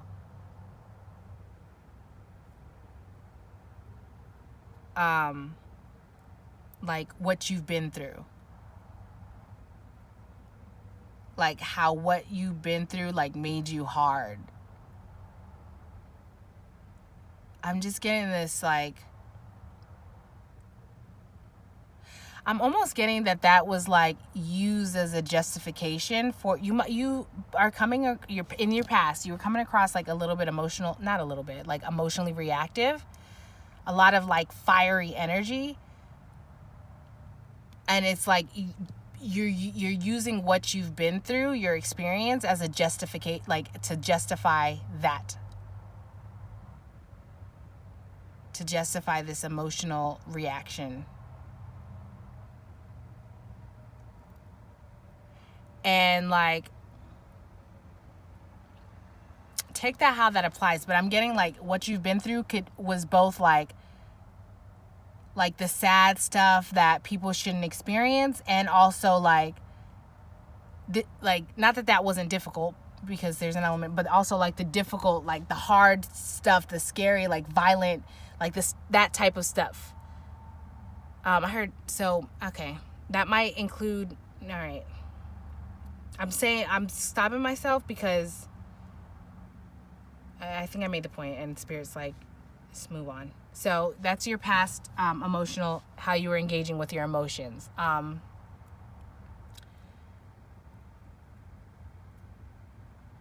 It was very reaction. It's okay. So it's like your emotions were like from a wounded space, and it was like whether you said it like that or not.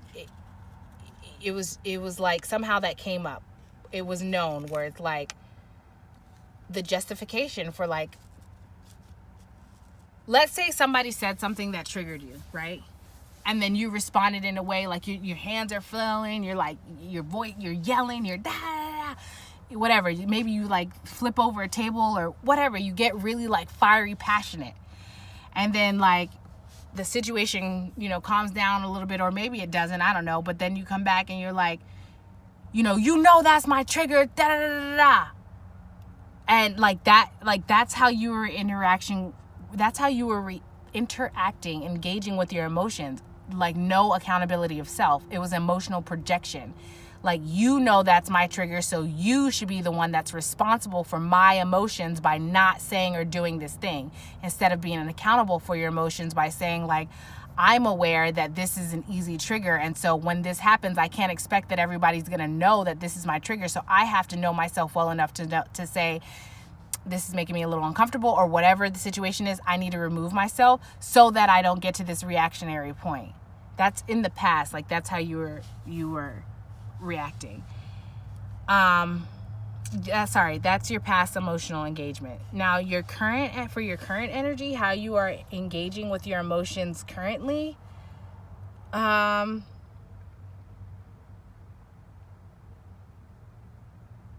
It's like,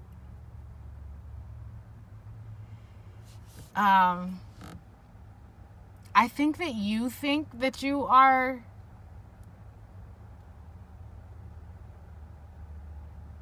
like giving, like I heard doing the work. Like, I think that you think that you are engaging with your emotions in a better way, in a more balanced way, in a more like reciprocal way. Like, I think that you think that you are, or okay, let me think. It's like that, or like that I don't think that you okay, so it feels like you don't have a like rubric to follow. That was the word I heard, so I don't know, go with that. But it's like you don't have a rubric to follow to know like what is appropriate, equal give and take. So like I think that you think that you think that you are better at interacting with your emotions than you are.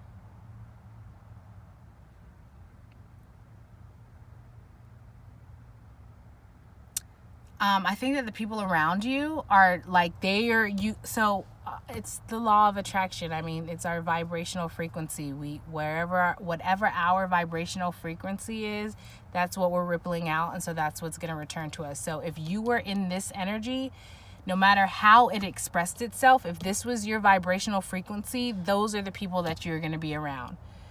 So that's going to be your gauge. You know what I'm saying? So now that you like, it's like, I feel like there's a recognition of this, and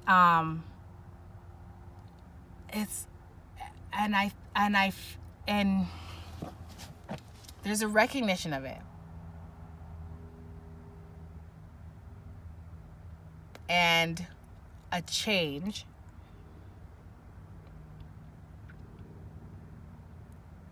But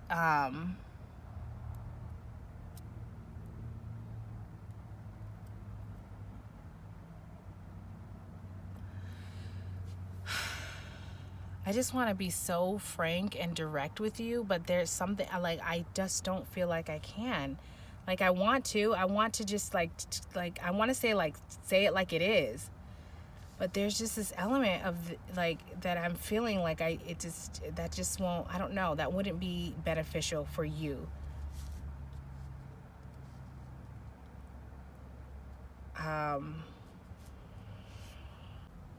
Sorry, you guys, that got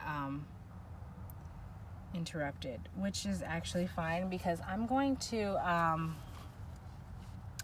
just take a quick second and pull another card on this, because I can't quite, I don't know how to articulate it other than what I'm trying to say. Yeah, Hangman. I can't find another way to say it. And so I'm just going to ask for clarification. The Magician card fell out again.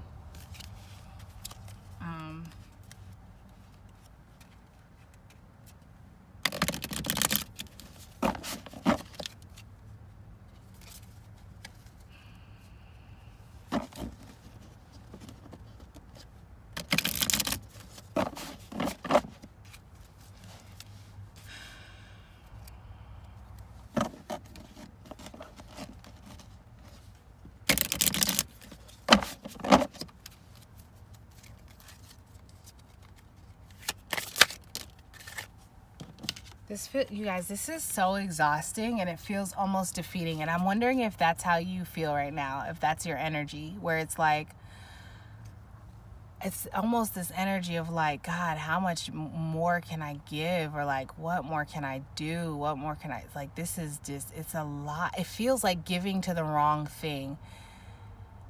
Like when you're giving to the wrong thing, of course you're not going to feel fulfilled. Of course you're not going to feel like it's going to be draining. It's going to deplete you. This feels like a situation of giving to the wrong thing. Like trying, okay. So this feels like a situation where, let's say you are involved with, I don't know why I keep getting a whole bunch of like drug dealer analogies, but whatever, fuck it. Like however Spirit gives it to me. So let's say you're involved with a bunch of drug dealers. Who comes to my channel? I love you guys. Thank you for letting me read your energy. But if you're a drug dealer, I would certainly appreciate if you go ahead and donate. The link is listed below, because you certainly got it. And if not, then what are you doing? What are you doing? Like, what are you doing? But okay, anyways, so it's, let's say you hang around with a bunch of drug dealers, right? And then you have some realization or epiphany or whatever, and then you're like, I actually don't enjoy the life of drug dealing, of hustling. Like, I actually don't want to be a drug dealer anymore. Like, it's dangerous. I don't like the paranoia, the inability to sleep. I don't like having to be on guard all the time. I don't like this defensive energy. Like, I don't like that. So I'm going to be a baker, right? And you're cool with that. You've made that up. You're doing the work. You're like, well, let me learn recipes, whatever. But you're also then like trying to have that conversation and bring that back to the other drug dealers who have not decided, by the way, that they want to be banker or a banker apparently, but they haven't decided that they want to be bakers. You know what I'm saying? And it's like, So that's the analogy of like you're giving to, it's not going to feel fulfilling. These drug dealers are not going to give you what you need. They're not going to give you the validation or have the conversation. They're not going to be able to meet you where you are because they're still in drug dealing mentality. And so like you feel defeated by that. It's like there's this element of like, I'm trying to engage, like I'm trying to have the conversations. I'm trying to express the emotion. Like I'm trying to I bake and bring them cupcakes, like on a physical level. You know what I'm saying? Like I put little love notes on whatever that means, whether it's just like have a great day or whatever. Like I put little love notes or like encouraging messages or affirmations or Bible scriptures or however you relate to spirituality. It's like I add those whenever I give them the cupcakes, but it doesn't seem to be working. It's because, homie, they're drug dealers and they are pretty content with being a drug dealer like that. And even if they're not, that's not, you got to find the bakers. It's not for you to try to flip them. Like that's God's work. That's the divine's work. That's the universe work. That's karmic work. That's work that's not yours. And that's why there's this energy of like, God damn, like how much can I give? What more is frustrating? I can't say this thing. I can't do this thing. I can't express this thing. I can't do this thing without it feeling depleting or like it's not accomplishing whatever it is. You know what I'm saying? Why? Because you've stepped out of this old way of being, which is really good. Kudos to you. And like whether you were literally a drug dealer or not, it doesn't matter. This is an element of like growth. It doesn't feel like, that's what I was trying to, okay, so that's what I was feeling in the beginning. That's what I was trying to explain, where like it doesn't feel like growth. Why? Because you're at a new journey. And so you have to learn. I feel like this is relating to the cheetah, but it's like you have to learn when to pounce and what is the proper prey. Like what's going to be nourishing? What do cheetahs normally eat? Do you get what I'm saying? Like you're in a new phase. So you have to figure out what's going to work and who it's going to work with. And you're not going to get it right. Like you've never wanted to be a baker before. This is new. You're just learning you know what I'm saying? You're not going to bake a souffle and get it right the first time. Like souffles, if you know anything about them, it's like the slightest movement and then the souffle caves. Too much sound, too much vibration, and the souffle caves. It's like that. You know what I'm saying? Learning those things. And you're not going to learn that from your drug dealer friends. This is a metaphor, but if you have drug dealer friends and you think that they're interested in tarot, please feel free to share this video and also have them click down in the description box, please, and hit that donation up. I got a couple more tarot cards and oracle cards that I'd like to add to this collection to expand the messages that I bring to you guys. I appreciate you. So, because you know what? Drug dealers need a love too. They need a little guidance also. They can get a little spiritual sprinkle. Absolutely, I would channel messages for a drug dealer. For the highest good, of course. Always for growth and self-actualization. Anyways, all right, let me get back to this because now I'm being silly. But I'm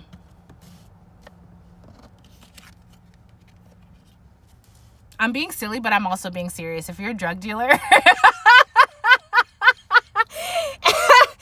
you donate. This is hard work, yo. Like I gotta tap into your energy of like high alert and anxiety and like defensiveness and stuff. I gotta take that on.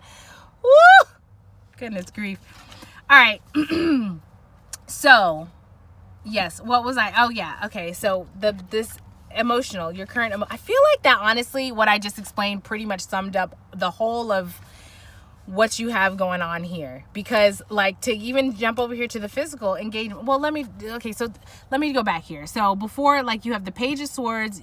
This is your physical, like how you interacted, your physical engagements, like whether that's with the world, your perspective, whether that's like in a relationship with people, or how you relate to like material, like earthy, heavy, dense things. But I'm just getting here like it's like a lot of you have the Page of Swords here twice, by the way. Your pages, so how you engaged with your physical in the past is now a part of like your mental engagement. It's like in the current energy. So you're probably like, well, Page of Swords, Aaliyah, what the fuck does that mean? That's a great question.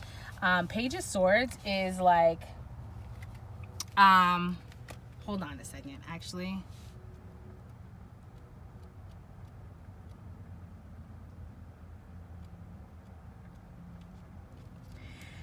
So,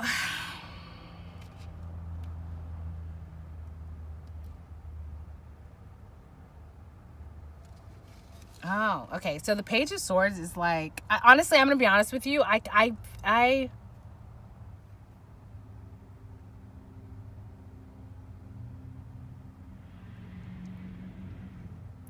sorry. I'm trying to sort through this right now.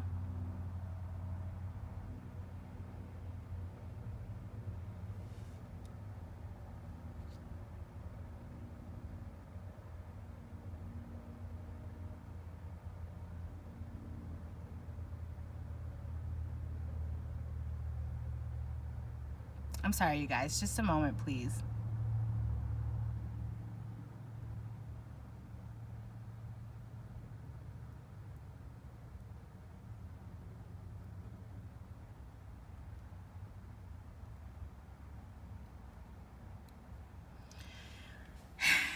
So, okay. How you engaged with the physical in the past was, it was very, okay. It was drug dealer energy. It was very like on, I already said this, like high alert, on guard, like this need to be kind of defensive. You know what I'm saying? Knowing like, it's like you have to communicate. It's like you have to assert yourself. So I heard like, don't try me. Like you have to assert yourself. Like you have to make yourself known. So it's like, nah, don't mess with that person. Yeah, this yell or talk over others. Exactly. It's like this. It's like whether you feel confident or not, it's like this air of like, I gotta be the boss. I gotta be in power. I gotta show, you know what I mean, that I'm the motherfucking man or I'm the motherfucking woman. You know what I'm saying? Like I gotta talk a big game. I gotta be threatening. I gotta da-da-da-da. I gotta whatever. I gotta embarrass a motherfucker if I got to. Like this is the energy of how you were interacting. So you might have actually been like pretty physical with people too. Just kind of like I don't want to say unnecessary, but like for whatever situation you were in the past, it was like there was this element of aggression that it was beneficial to your situation. I heard to your survival. So like, are you really a drug dealer? I mean, you don't have to tell me. But like, what is this drug dealing analogy? For me though, that's real life. Like, so I'm not even surprised. It doesn't even shock me. This is the type of energy that I'm like, that's why I'm like, who's coming to my page? Because this is real life. Like people are really drug dealers out here. You know what I'm saying? And drug dealers apparently want to get some spirit messages through tarot. They're apparently into the occult. Okay. I keep getting sidetracked. So that was your past energy for your, this is all over the place, this reading, I feel like. But all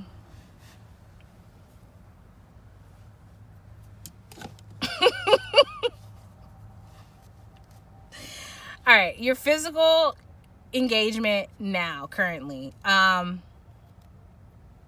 You might be handling this with a lot of sex. Like this unsteady, like uncertain, it's like there's this element of insecurity about it.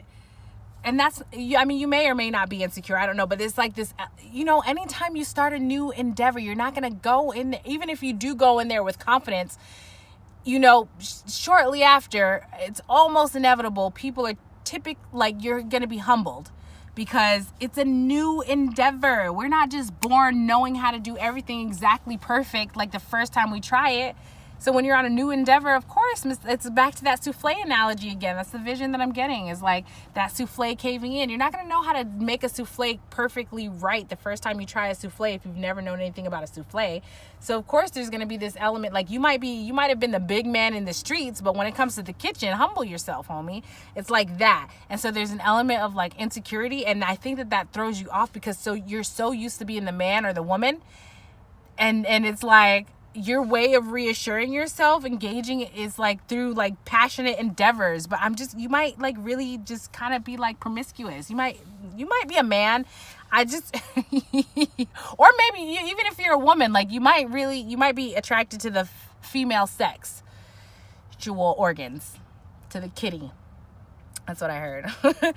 So it's like you're using that to kind of reassure or reaffirm to yourself that you are still the man, because you're so unsteady in this new endeavor, whatever this is.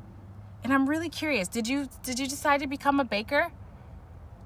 Can you let me know? All right. Let me stop being silly. I don't know. I feel like your energy though it's funny. It's fun.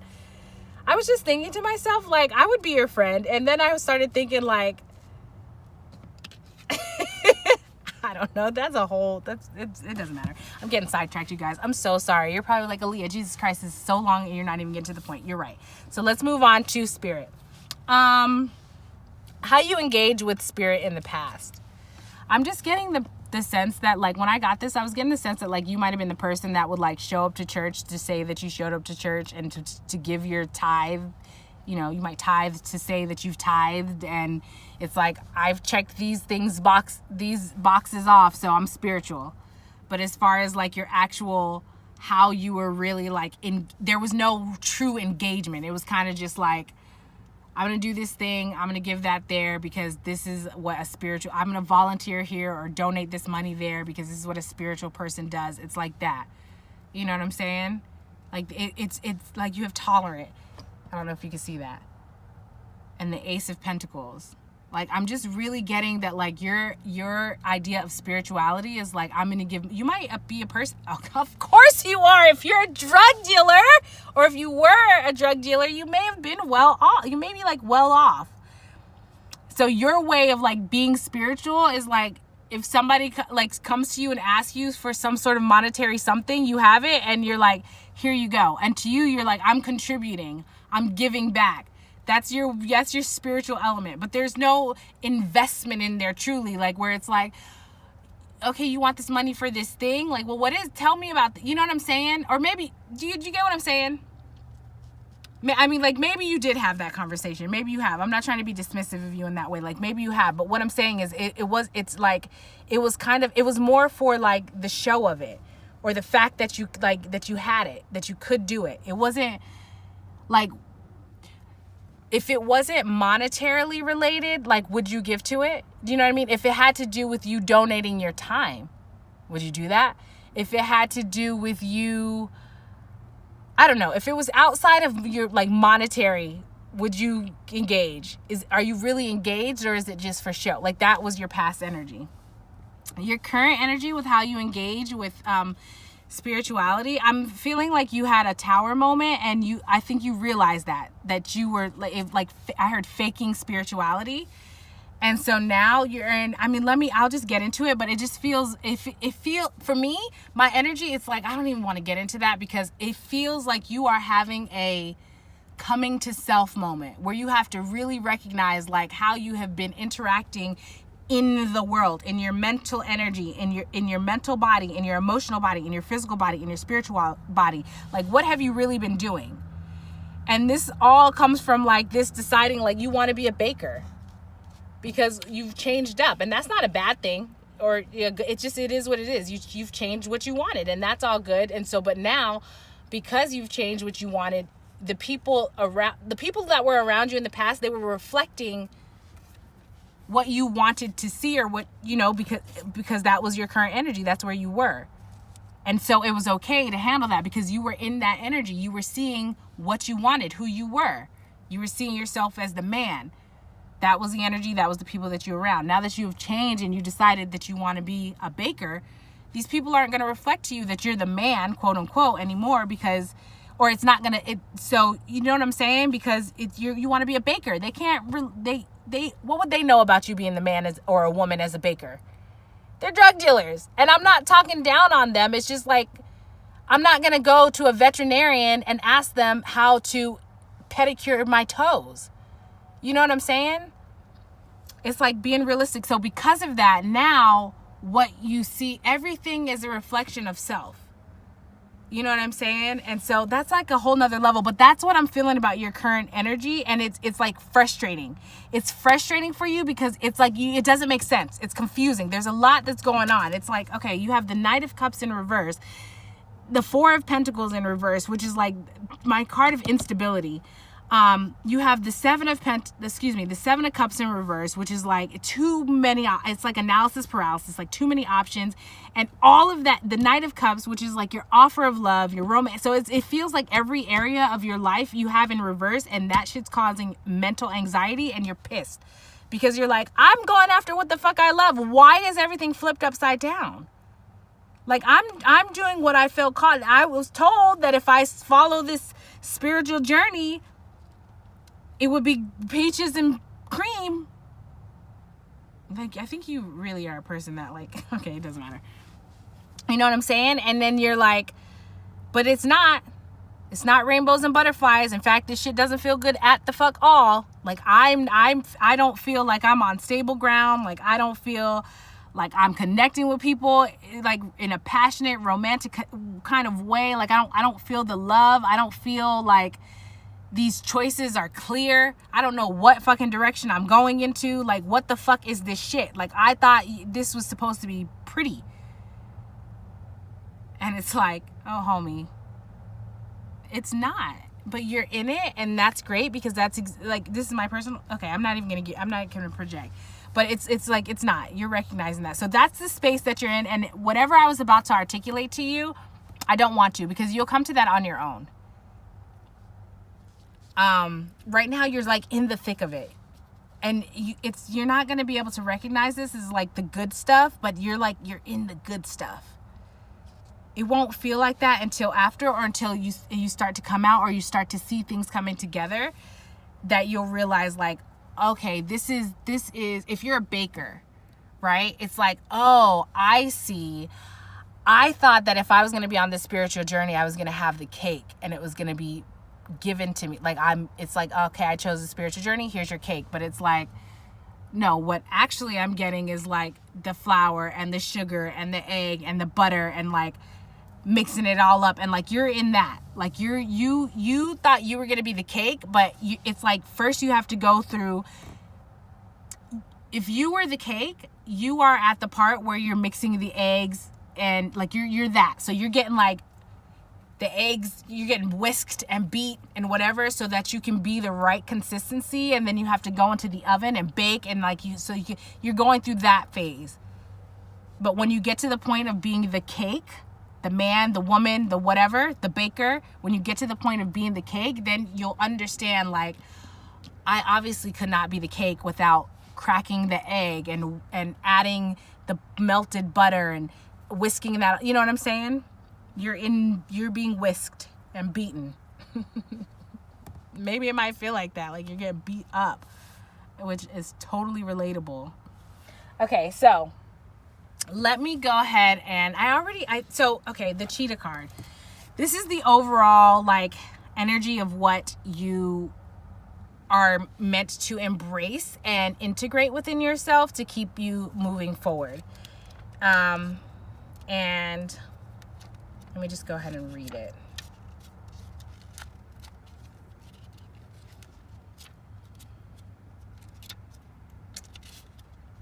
Okay, the cheetah. All right.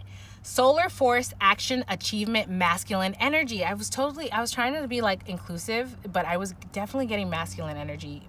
But that doesn't mean that you're a man. Anyways, masculine energy also is representative of our like action, our will, the way we assert ourselves, like doing, putting our plan, like working our plans if we put one in place, etc. And I feel like you're in that phase. Okay, so it says the cheetah is the epitome of the solar forces at work. The sun doesn't shine onto the cheetah. It shines from inside this great creature and expands outward to brighten the universe. The energy within a cheetah personality is palpable to others, and they naturally attract an audience to bear witness to their remarkable achievements. I don't know why. It happened in the last pile also. I don't know if spirit is like steering me away from reading these things.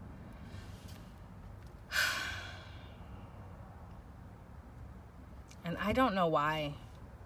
And it's like, I right now at this point, like that was a lot like of energy that I exerted trying to, like when I was reading for you guys. And no, it's okay, that's not a comment. I don't want you guys to feel bad about that. Energy work, it's like reading, okay, it doesn't matter. Energy work is exhausting in general. So like getting to the point, like working through that whole thing of like, why don't you want me to read this? And I think it's because they want me to do more intuitively what this means, which I already touched on a little bit, which was kind of like the cheetah and how it like knows when to pounce and what type of prey it goes after, and what's going to be like the most nutritional, what's going to be like how easy or hard something is, how big it is, whatever. Like that's what you learning that and embodying that, owning that, understanding that as you're navigating through. It's like that's what you're meant to embrace, is that element of, I heard wait and see, or wait and see, wait and look, kind of like, okay, I heard lying in wait. Yes, exactly. It's like I want to say like strategic energy, but in a way that's like benefit, like know when to move, know what type of prey you're going after and what that would require from you. Know if that prey is going to be enough to feed just you, or will it feed your family? Like how much energy will you have to exert to that? Like when does that prey come around?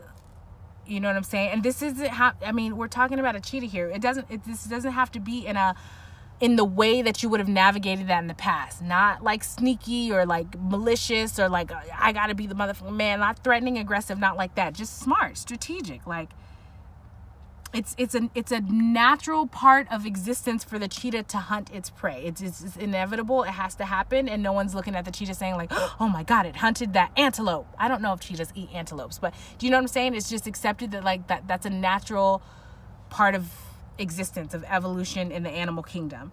So it's saying like adopt that way of being, that mentality. It doesn't have to be aggressive. You don't have to over assert yourself.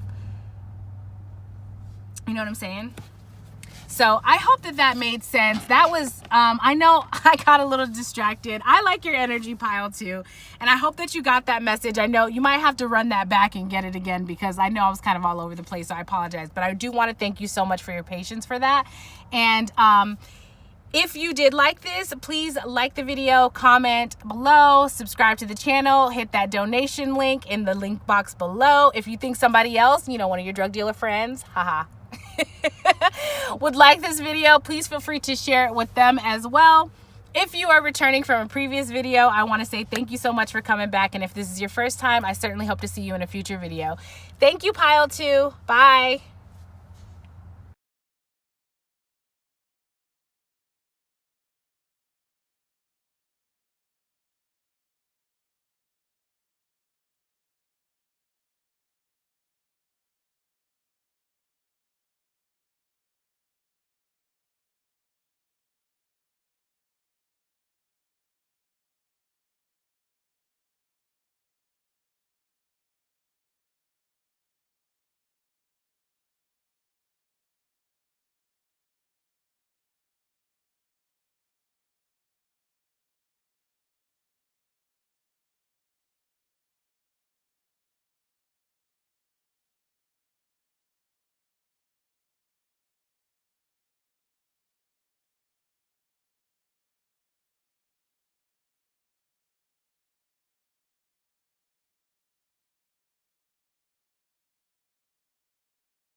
number 4. Thank you so much for your patience. I feel like that shuffling that took a very long time getting all of those to come out. And basically what that means is, okay, well, this just picked up.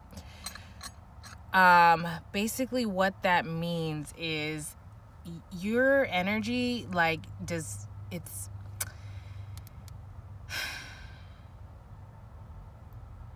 like there's a resistance to, I don't know if there's a lot of confusion and a lot of like resistance when it comes to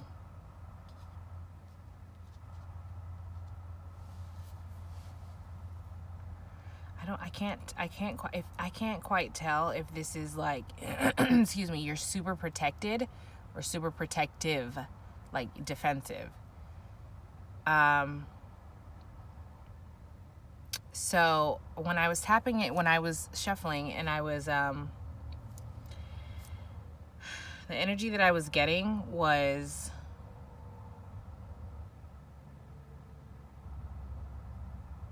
very like confused. It's confused. I can't tell if you feel confused or if your energy is just kind of, it's like fragmented, and so it's confusing me.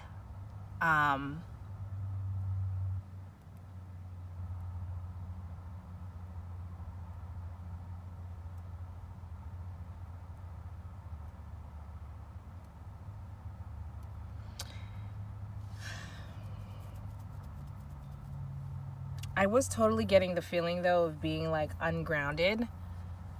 Getting like sensing your energy is definitely coming through as ungrounded. And you had that come out here too. So your bottom of the deck energy, you have the 9 of Swords in reverse. This is like, I heard torture. I think that's what I'm feeling. That's what I'm feeling when I'm like, getting this energy.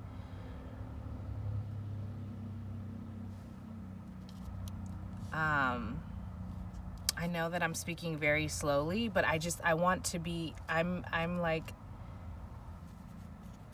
want to be clear and intentional. And I'm just kind of like sorting and waiting for spirit to give it to me, the guides, the angels, to give it to me, like how to give me the messages, however it needs to be delivered. I mean, obviously. And so they are taking their time, which is, I'm fine with that. I feel like there's a reason for that. There's an importance to that. Are you sad? Are you sad? Are you nervous? I feel like you are. It's like, I think that you might be nervous about what it's gonna say here. I think that there's an element that like, I think that you might be making some choices that they're not the best choices. You shouldn't be making them. You know that they're not good choices.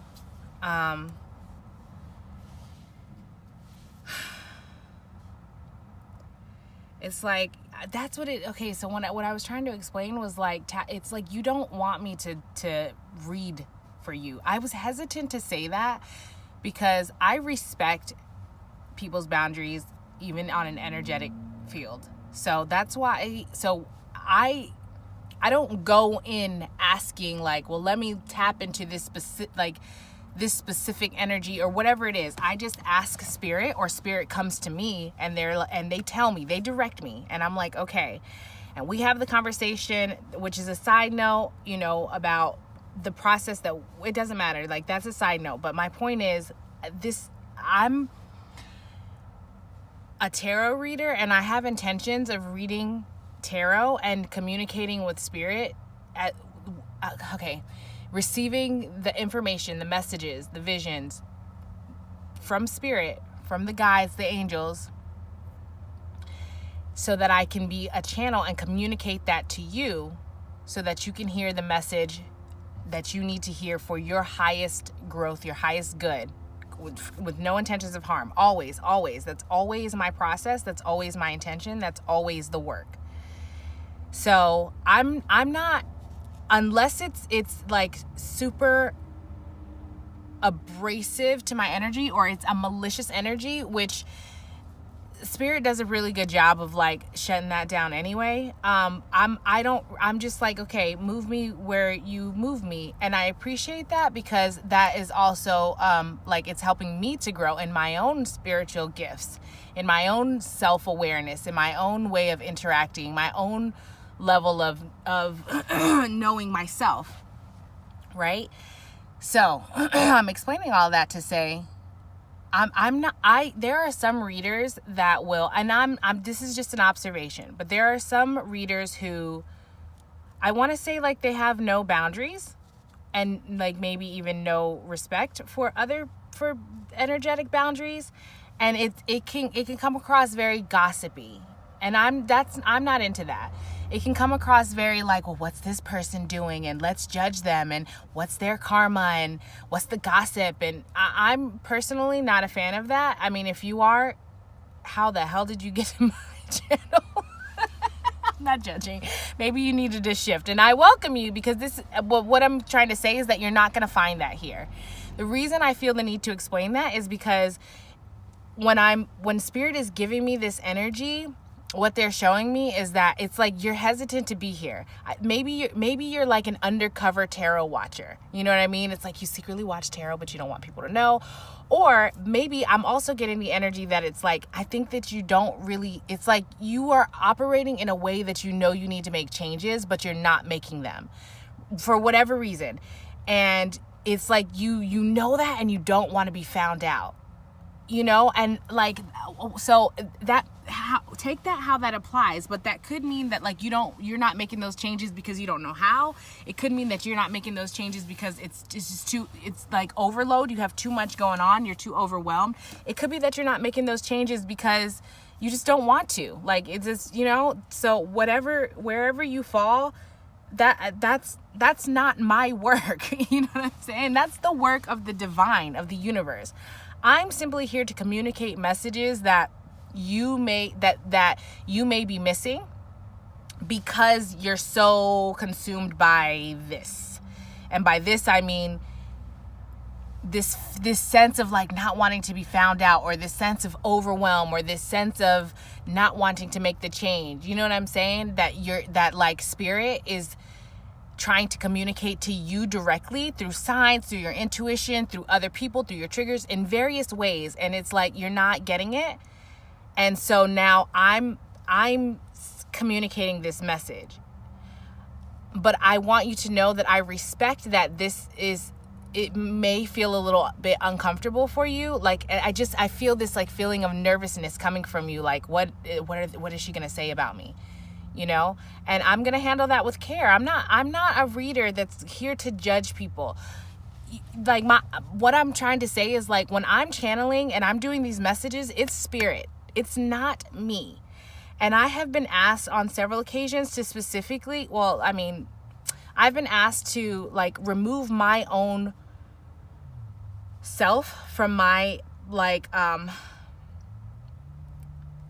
when I speak from my own perspective, and I make that clear. And when I give examples of my experiences to relate it, that is under the guidance and the direction of my divinely appointed Spirit team. Otherwise, I remove myself. Okay. I feel like I need to explain this to you because it's like there's this feeling that I'm picking up on your energy of like hesitancy, and it's like, it's not fear. It's like nervousness, like this fear of being found out. It kind of reminds me, it's like if you are a heavily religious, Christian, I want to say like if you're like a heavy Christian, a person of like of Christian background, and you're really super into that, but in the Christian faith, it says like divination is not okay. Occult is not okay. You know, like the tarot, what I'm doing is not okay. Right?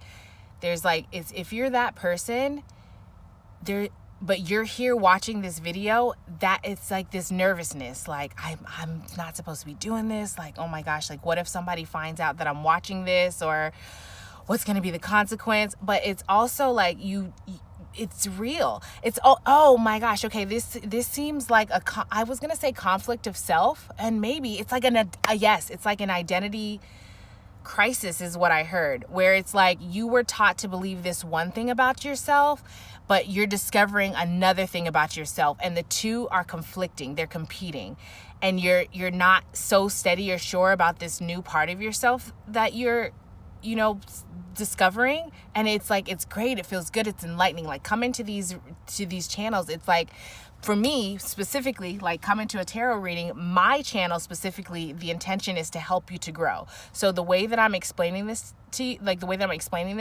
that your energy is coming through, it's meant to highlight to you where you are in your journey, if you are having a hard time articulating that, or discovering that, or uncovering it, or putting the pieces together. And chances are you are, because Spirit wouldn't be giving me this message if that was the case, right? And that's cool, that's no judgment.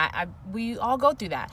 So my point is, my channel is intended to provide this enlightenment to help you. It's not to force you or to say go down this path. I'm not here I'm here to communicate messages directly from the divine, right? So it's like, I think that maybe you might have had an experience, or you have heard about the experience. It's like, what can you trust?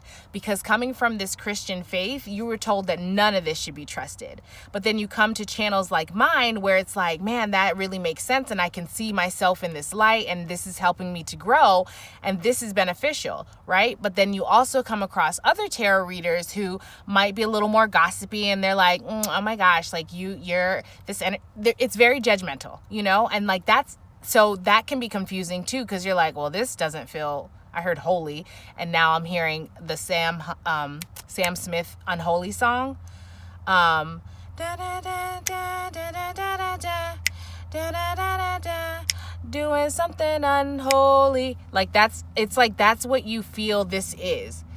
And it's conflicting because yes, you're absolutely right. There are a lot of tarot readers,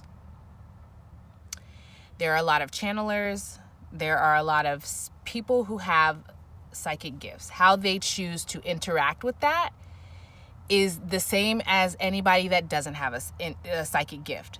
How anybody chooses to interact with anything could be positive, neutral, or negative. How one chooses to interact with sex, for example, it could be healthy, intimate, passionate. It could be neutral, like it is what it is, take it or leave it. Or it could be negative, like an addiction or a coping mechanism, or even down to like inappropriate sexual behaviors, like rape, but I'm talking about like non-consensual, that type of thing. And that can happen in any avenue of life, including spirituality and including tarot readers, because ultimately we are all spiritual beings having a human experience. So the human influence is real, but it's about understanding that we are both and balancing both.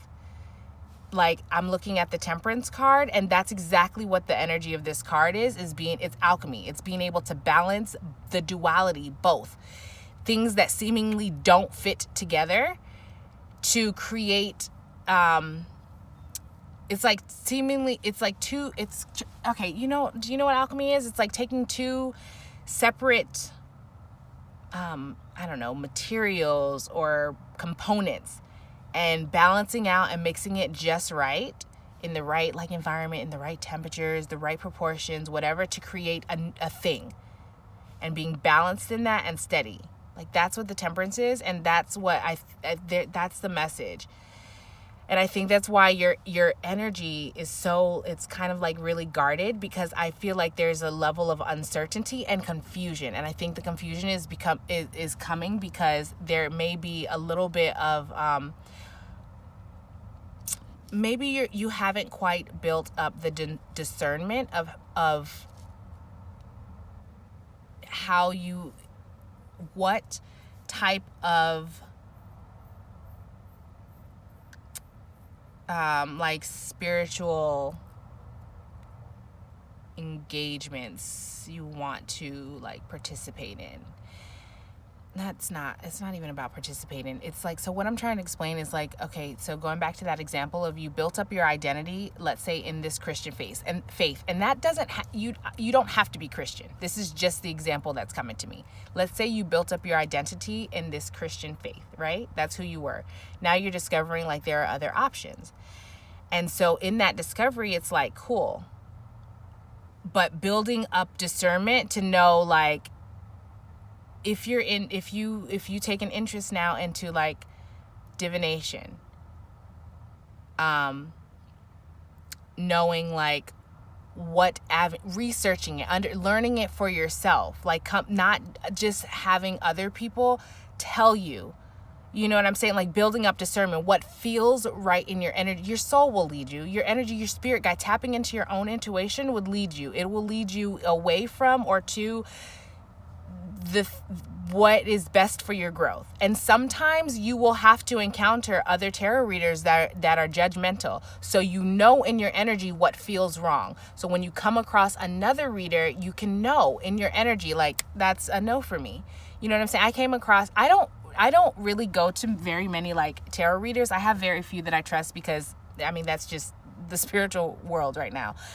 And so, someone had mentioned another reader. And so I went to their page and I checked it out. It was a male reader, and I don't really come across them very often. Or it's not that I don't come across them because I don't really go searching, but the tarot readers that the 2 to 3 in particular that I like are all female. So I was like, well, let me check it out. Immediately, it was, I feel like Justin Bieber, you know, in that car ride karaoke thing. If you haven't seen that, please look it up. It's like car ride karaoke, Justin Bieber. And what's the heck is the driver's, I can't think of his name. I can see his face. But anyways, he's singing the song and Justin Bieber's like, immediately no. I'm telling you right now, I seen what I needed to see, immediately no. That's how I felt. Like, no disrespect to this tarot reader.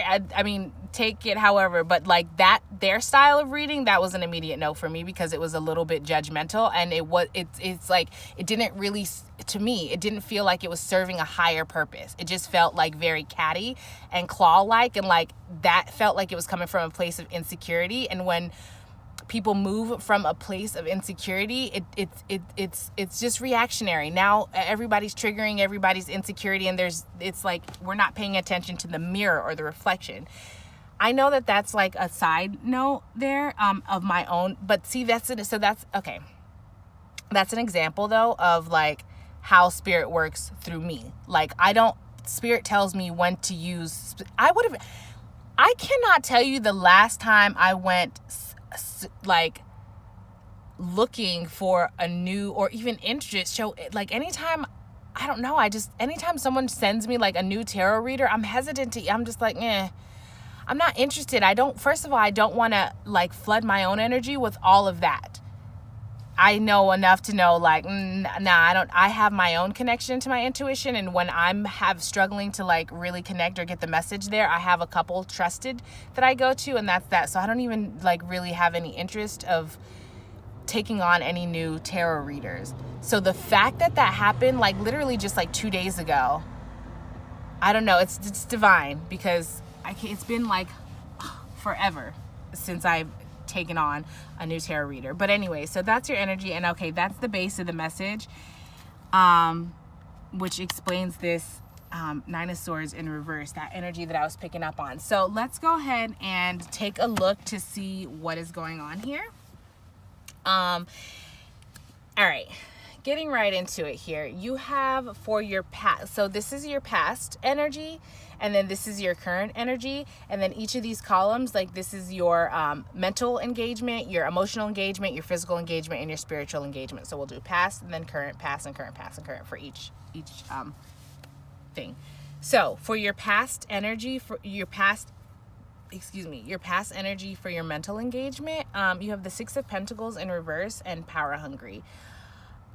So what I was getting from this is like the way that you thought about things was like, how does it benefit me? You know what I mean? If there was no benefit to you, like you're not trying to do it. It's giving me very much like if you, were gonna, how can I explain this? It's like if you were gonna,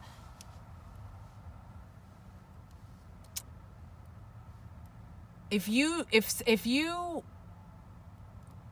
let's say you needed to get groceries and you're like, gosh, I don't have any money. Then suddenly you're having a conversation with someone and then they're like, okay, no problem. I'll get you some groceries. I'll help you out. I know what that's like. I don't have very much, but I can certainly help you and contribute. Right. And you're like, I appreciate that. And then suddenly you come into a lot of money. Like enough. Let's say you come into whatever, it doesn't matter. You come into a lot of money, enough to buy groceries. Let's say you come into like $10,000. So you're definitely good. You can buy groceries and then some, right? And it doesn't even have to be that much though. Honestly, you're able to then get these groceries for yourself, but you don't say anything. You still allow that other person to get you the groceries because you're benefiting from that. And it's like, I'm not going to say anything about, it's like, do you understand that example? I don't feel like that was a great example. So vision that I'm getting, that Spirit is giving me is like, let's say that you needed gas in your car. So you're on your way to the gas station and your friend's like, I got you. I'm going to send you $100. And you're like, thank you. I appreciate you so much. And you get a scratch off ticket, right? And then it's $1, whatever. Somehow you end up winning like $500 or $1,000. And then like, obviously you have enough to fill up your gas tank. And instead of like saying to the friend, I just want $1,000, here's your $100 back or whatever, you're just like, well, how can I take this $1,000 now and use this additional thing for my benefit? It's like, do you understand what I'm saying? It's like you're only going to give to a situation if it benefits you. If it this is your past energy, by the way. Let me just be clear. This is your past energy, mental, the way that you thought about things. It's like, if this doesn't give to me, if this doesn't help me, I heard build my wealth. So like, if this doesn't help me build my wealth, my empire, then I'm not going to give to it. It's coming across a little bit selfish, if I'm being honest with you, in the past. So that was your past energy. Okay. As far as your current mental energy, it's so wild because you have the Ace of Cups in your mental energy. The Cups cards is like, Cups is so classic for emotions. So you have, it's like the way that you think about things. It's kind of like still this, does it benefit me? But now, instead of it being more in like a material way in the past, it's more of like, does it make me feel good? But not, it's not, I mean, obviously we want to go after things that, make us feel good, but it's like it's hedonistic. So if you don't know what that means, it's like you're seeking the thrill. Like you feel like life has to constantly feel good all the time. And so you're constantly seeking that. And so the way that you think about things is like, I'm just kind of getting like, is it going to stroke my ego?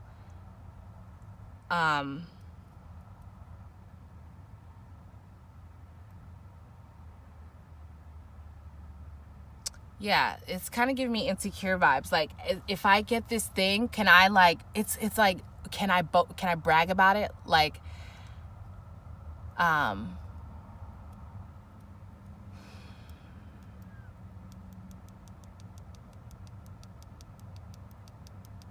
I want to just remind you that I'm not judging you. I'm just trying to depict this, what I'm getting. And sometimes to get to the complete picture, like I just have to go as it goes. And in doing so, it comes out, and I just want you to know I'm not judging you. I'm just trying to help you understand where you are. And so this can be used as a reflective tool where you can I mean, spirit doesn't lie. So whether you agree with this or not, that might say something about where you are in your journey of self-reflection. But this is just used as a tool so you know where you are and like what you want to focus your energy on, if you want to focus your energy on anything. This is just a communicative message from spirit to say, this is where you were in your past energy, this is where you were in this current energy. So yeah, the way that you think about things, it's like you want to go after what feels good, but in a way that's like you need the flattery, you need the compliment. It's like I'm kind of getting competitive energy here. Like it's like if you see somebody that's doing something and they are like happy or shining or bright or they're successful, they're doing well, you're like, well, I need to, it's like competitive. It's like, well, I want to go after this thing too, like, because I want that, I want to feel good, or I want the attention, or I want that, like,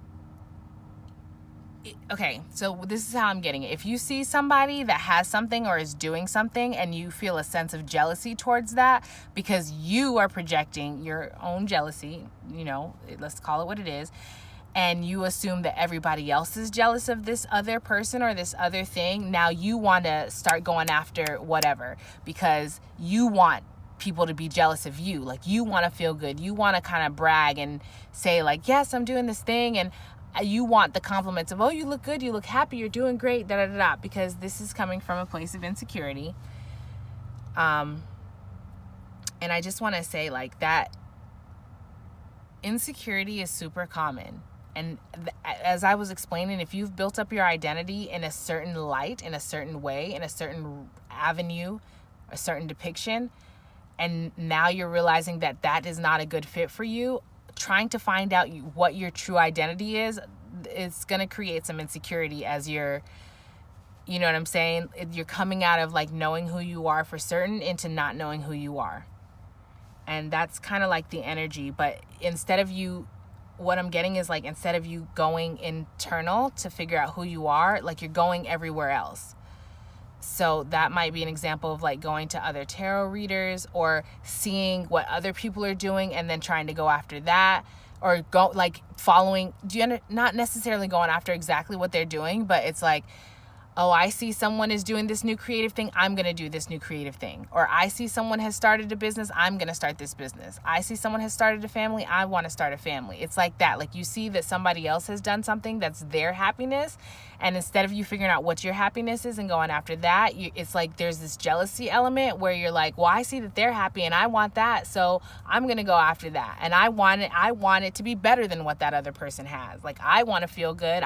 You know what I'm saying? That's how like that's your mental energy. That's your mental approach to things when you're, you know, currently. So moving right along to your emotional, your past emotional energy for how you engaged. It was like you were the strong friend in the past. Like you didn't show emotions. You wouldn't be vulnerable. You were probably a person that didn't cry very much. And if you did, it was certainly not in front of people. You just were not in your attractive or your soft feminine energy. It doesn't matter how you identify. Everyone has masculine and feminine energy, but you were in your masculine energy and you were cool with that. But I'm getting that that's like all you knew.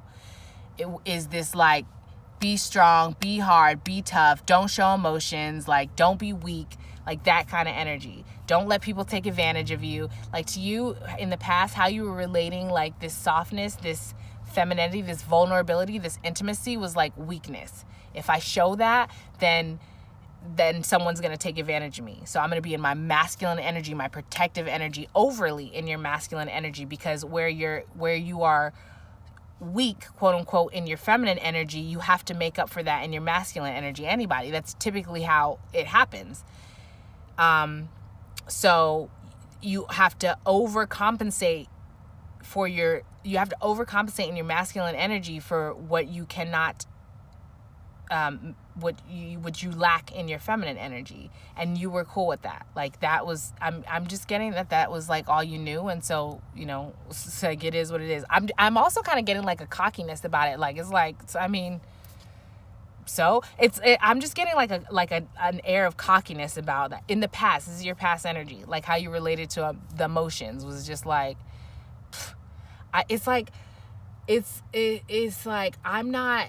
And also what I'm getting is like, you might have been the person that if you had a disagreement with someone, or whatever the situation was, it's like showing emotion was a power play. So if the other person became emotional first, like in your mind, that's you felt like you won. You were the powerful person. You know what I'm saying?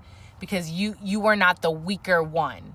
Like, that's how you were relating to emotions in the past. Like, you were cool with being the hard, tough one, being in that masculine energy. Okay, so for your current emotional engagement, your current energy for your emotional engagement, you have the 9 of Cups in reverse paired with drive.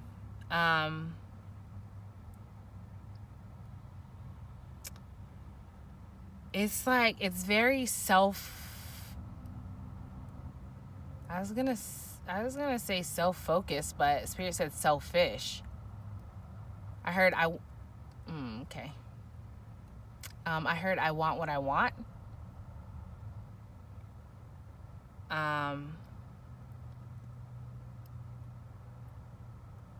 It's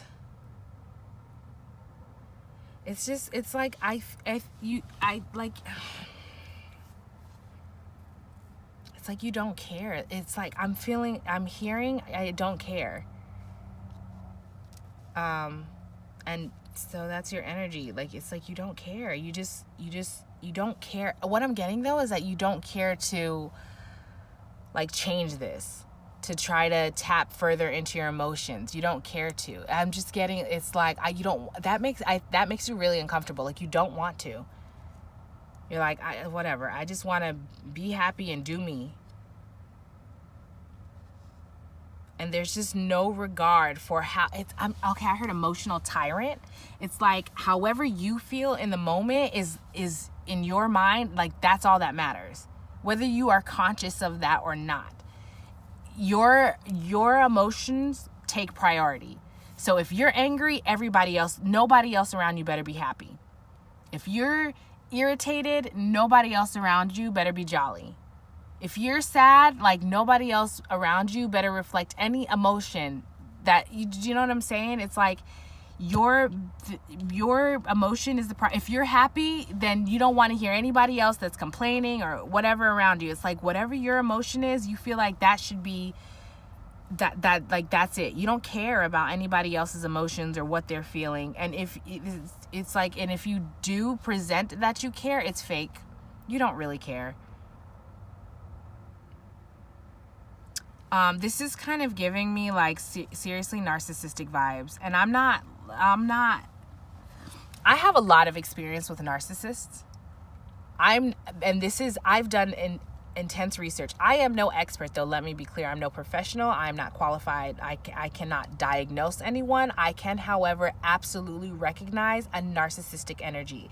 As an empath and a person that has dealt with narcissistic people, I'm not even kidding, legitimately my entire life, including my intimate, close, personal relationships, whether that's in the family relationship, friendships, or romantic. Like, literally, there's never a moment in my life, and I'm in my mid-30s, where I didn't have some type of relationship with a narcissistic person, and it's taken me going through my own work and my own healing in the last few years to really like research and understand and know and recognize and give up the guilt of that. The reason why I'm explaining that is because I'm familiar with narcissistic energy, and this is how you're presenting. The other thing that I want to say is that if you too have been a victim of narcissistic abuse or been in narcissistic relationships, it's very often common that the person, which typically is an empath, because that's how a narcissistic relationship has to work, is the narcissist has to be surrounded by empaths, because empaths typically are overgivers and the narcissists are overtakers. Like, they don't care, their narcissistic people are very insecure. And I'm probably describing your energy right now. I know that I am. So I mean, you can take that how it is, and if this isn't for you, then no problem. I wouldn't be offended if you didn't come back to my channel. So what I was saying is, if you are an empath, but you have been around other narcissistic people, you may have taken on, as like a defense mechanism or a survival mechanism, you may have taken on characteristics, traits of this narcissist, and maybe not realized it. So I would heavily encourage doing some research. I put a link down below for a narcissistic expert on YouTube, Dr. Ramani. I have watched her videos, and she's an expert. Like, she's super, super knowledgeable. She has a plethora of resources and information. So that is a place where you can start it, to kind of like, if you're questioning whether or not you have narcissistic tendencies, but maybe you don't generally identify as a narcissist. I'm not here to judge that or decide for you. I'm saying that your energy right now is narcissistic. And so that's up to you to decide if you want to accept that or reject that, and how you want to move forward. But I'm just putting the information out there, so it's available to you if you want to research it. So moving on to your physical interaction. In the past, I'm just going forward with that narcissistic relationship, that narcissist dynamic. It was like, I don't know. So how you engage with the physical world was like, you were happy. It was like everything, it was the status quo. Like, everything was cool. Everything was good, because what I'm just getting is like, your environments, everything was working out to your benefit. Like, if you're, as a narcissistic person, anytime someone challenges your ego or presents an area of yourself or your decision making or your choice or whatever that's a fault or a flaw, that's triggering to a narcissist. Anytime anyone tries to call out a narcissist, there's a lot of different, the narcissist is like it's like a baby. It's like the ego. It's so fragile. It's so fragile. So like, you have to, typically people around narcissists either have to feel like they have to constantly pour in and stroke and flatter the ego of a narcissist, or they have to walk on eggshells, maybe even both. And it's like, you were in an environment where everybody else around you fell in line, and they knew that and they understood that, and so you were cool. Everything was working out for you. Like, your emotions ran the show. When you were feeling insecure, everybody knew to like inflate your ego, to pump you up. You know what I'm saying? When you wanted this, it's like that. Like, you had all of your, I heard flying monkeys. So that's another term that, you'll learn about that if you choose to research it. But it's like, you had all your flying monkeys who were doing what they were supposed to do. And so now what I'm seeing is like a person sitting on a chair, and then that's you. And then there are like people underneath holding the chair up on their shoulder. It's like you had everything in place in your past energy. But so what I'm getting now is like, okay, the depiction, it's like you're looking for more, you need more replacements. I'm just getting the sense that what this past energy, this past situation that you were in, that perpetuated you and like pushed you along in this narcissistic lifestyle that you were accustomed to, that like that has fallen apart either completely or like, I'm getting kind of completely. And so now it's like I don't know if you even recognize this, but like, you are looking for other people to fall up underneath you. You know what I mean? It's like, oh my God, it's giving me very predatory vibes. It's like human trafficking is what I'm getting. And that's just the analogy. So it's like, maybe it's sexual, maybe it's not, I don't know. But it's like human trafficking. Like, you're like looking, like scoping, like who, but then that's so typical of narcissists. Like, who is who can I manipulate to being my, okay, I heard minion and pawn. So like that's your current energy, whether you would describe it that way or not. And it may not even be, I really think that this might be a little bit out of your, it's like it's out of your peripherals. And what I mean by that is like, you don't have a notebook where you're like, okay, today I scouted, this person and they would make a potential flying monkey. It's not that.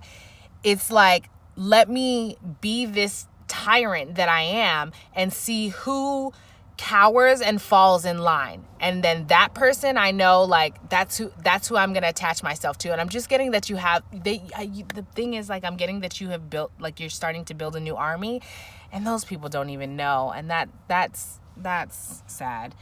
And then you're also, but you're fine. It's like you're both, you're trying to rebuild it. So you're like, let me try this person. And then they're like, yes, maybe you're like, okay, that's a perfect flying monkey. And then you're like, well, let me try this person. And then that person is like, absolutely the fuck not. You will not try me.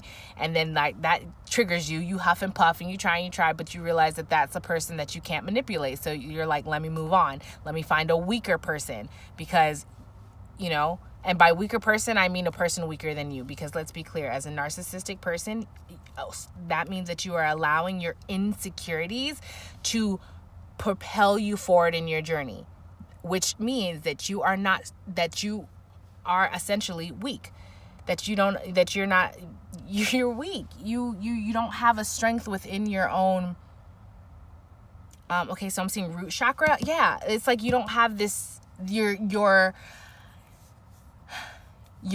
innate right to be on this earth, this knowingness that if you are on this earth, it's with a purpose, and you have one, you have value, you have a reason to be secure, but you're not seeking that within yourself or through connection through the divine. You're seeking that through other people. And as soon as other people stop giving that to you, stop reaffirming you and stop validating you, then your root chakra, this like sense of like, what do I do? How do I know I'm supposed to be here? Whether you directly question yourself in that way or not, it's that feeling of like, I need to get more people to flatter me, because otherwise, like, I don't feel secure enough to even exist in myself. So that's your energy. Okay, your spiritual engagement in the past, you have the King of Swords, safe and secure. And I'm just getting that it's like my way or the highway is what I heard. But what I was going to say is like my way or the highway. That's exactly a perfect way to sum it up. That's perfect. And so what I mean by that is like, if you were going back to this Christian faith, if you were a person of the Christian faith, it's like so let's say as a person of the Christian faith, you read the Bible. The Bible is a thing for you. And it's like a life guide, right? So you go through it and you take the parts of that and like mold it and manipulate it to benefit you. So like if like you would be that person that's, you would say in the past, you would be that person that's like, okay, so your energy is like, you would be the person that would use the Bible to like, well, I'm good because the Bible, says that I need to be this person or I need to be this way, and I'm doing that, so I'm like protected, I'm fine, I'm good. You, on the flip end of that, is like also using the Bible to weaponize as a weapon. So it's like, well, the Bible said, you're not supposed to, like be into divination or occult. And so what I'm trying to say is like, you use it to your benefit, because like you may use the Bible and say, yes, well, the Bible says you're not supposed to do that. Meanwhile, you're like having sex while unmarried, which the Bible also says is sin. So do you know what I'm saying? Like that was your past energy, where it's like you used it to protect you in whatever way benefited yourself and your life, but then you also use it to weaponize against other people when, like, if it didn't fit your agenda or what you wanted, or you use it to manipulate people and to do it, to being your flying monkey, and you masked it as like this identity of being a spiritual or religious person.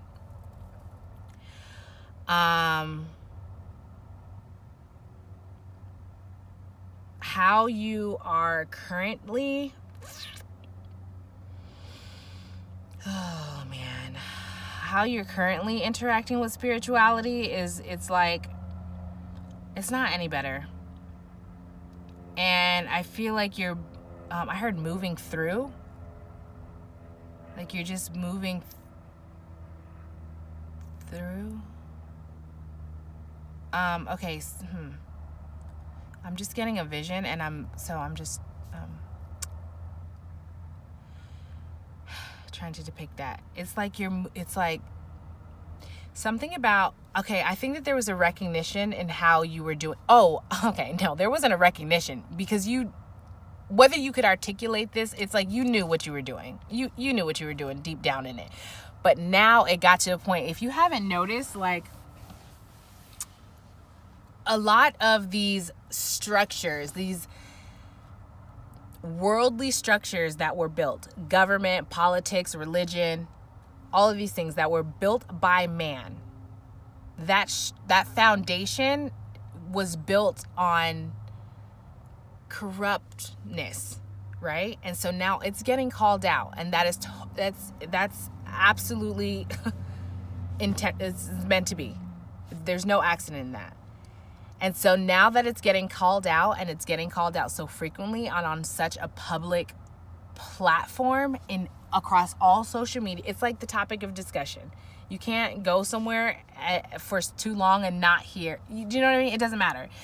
So now it's like you're recognizing you can't associate yourself with that way of being anymore, because then to be associated with that would mean that you would be at fault, you would be wrong. And as a narcissist, you can't ever be wrong. So now you have to say, like, oh my God, no, I'm not that person. I'm spiritual.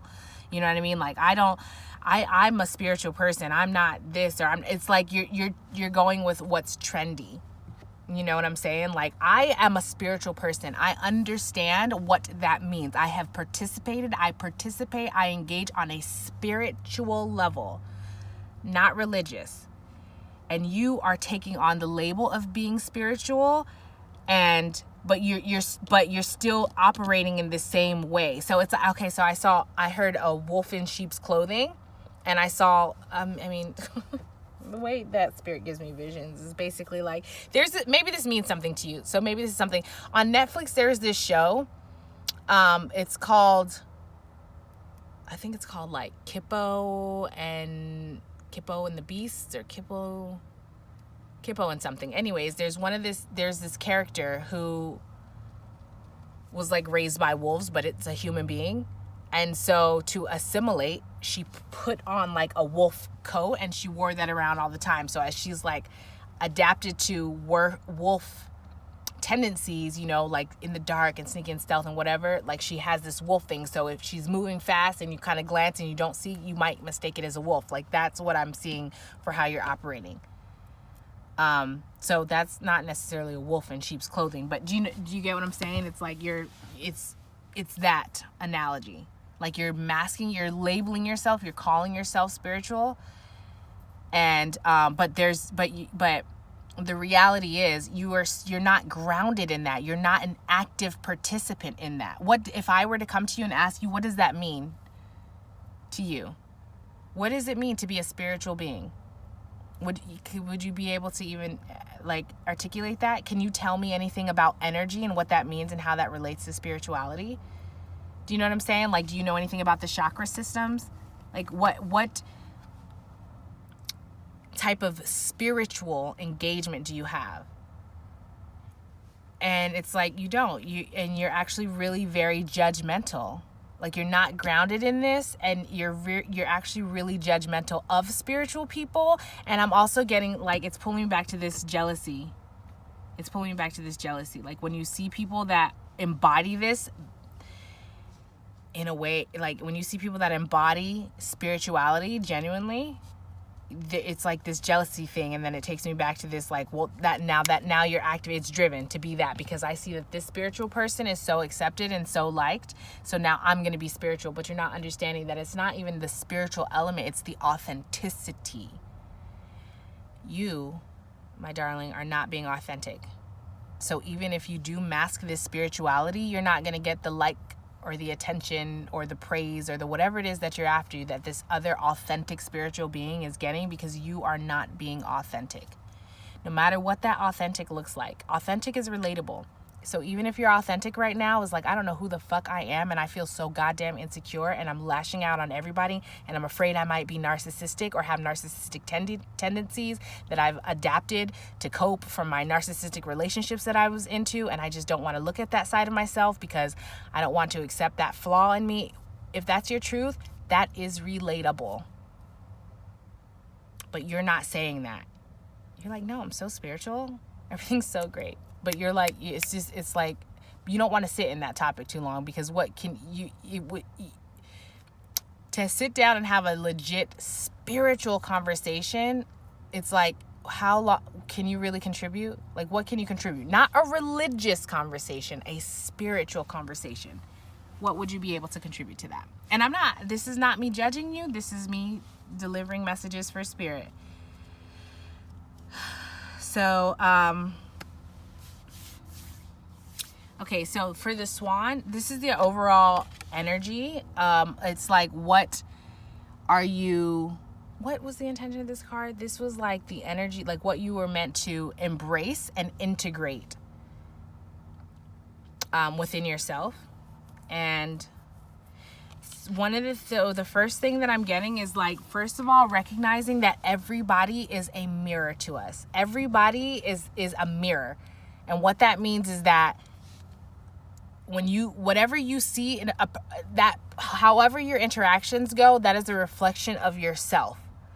So if somebody says something that you don't like and you become triggered, or whether you like it or not, it doesn't matter. If somebody says something that, okay, let me give a more specific example. That's what Spirit is saying. Let me give a more specific examples. Well, can you help me, Spirit? Because I can't.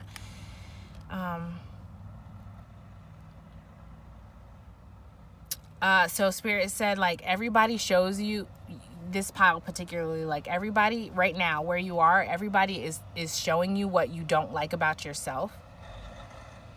So if you see that someone is like happy with their self, and they're confident, and they're happy, and they're bubbly, and they're interacting in this loving, positive manner, and then you recognize, I'm sorry, just a second, you guys. Okay, sorry about that. There was a vehicle coming by and it was getting a little loud, so I just wanted to wait for it to pass. But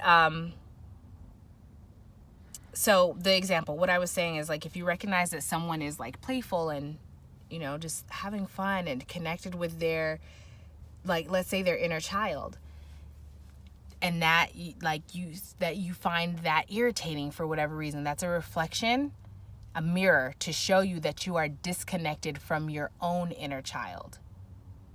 So that's a thing. Also, I'm just hardcore heavily getting message that you are being put in a lot of situations that's forcing you, or it's meant to have you look at yourself and be accountable for yourself, and like, oh, I just heard, and love yourself. Yeah. Like, be accountable, accept yourself, love yourself.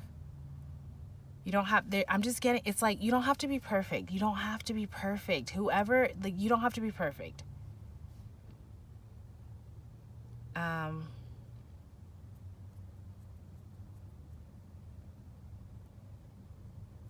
So yeah, that is something about this. Is that the water sign? Yes. Dahlia, your water sign. You should know that. Something about, yeah, it's no accident that I put this right over the emotion. Yes, like really connecting with your emotion. Like really like putting in the effort to connect to your something about like something about like how paying attention to, like, okay, what is it? It's like something about how emotions are being reflected to you.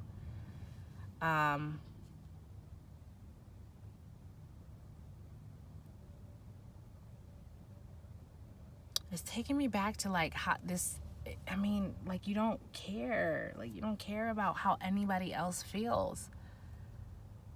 Oh, okay.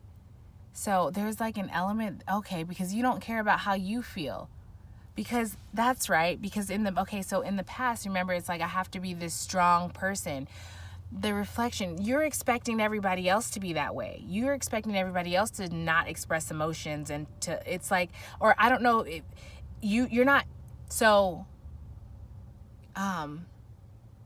like, that's what you're used to. And it's okay. So basically the message is like, pay attention to your emotions. Look at the other people around you, the way that they connect with your emotions. Like, that's meant to be a reflection of yourself, of how you are meant to connect to your own emotions. Like, take that in instead of judging that or thinking that that person is weak. Like, it's saying that you're actually the weaker one. It takes a lot of strength to connect to your emotions. I mean, I would ask you, clearly you don't know what that feels like or what the strength that takes, because you're running from it. So, like, I can't expect you to relate to that, but like, as a person that has connected, it doesn't matter. I know that it takes a lot of strength to connect to your. I also feel like you're coming to, like, so as a narcissistic person, you're not receiving this message well. And I would be shocked, honestly, if you made it this far. Maybe you have come back, or you need to hear this message in pieces or whatever. Like, you're not taking this message well.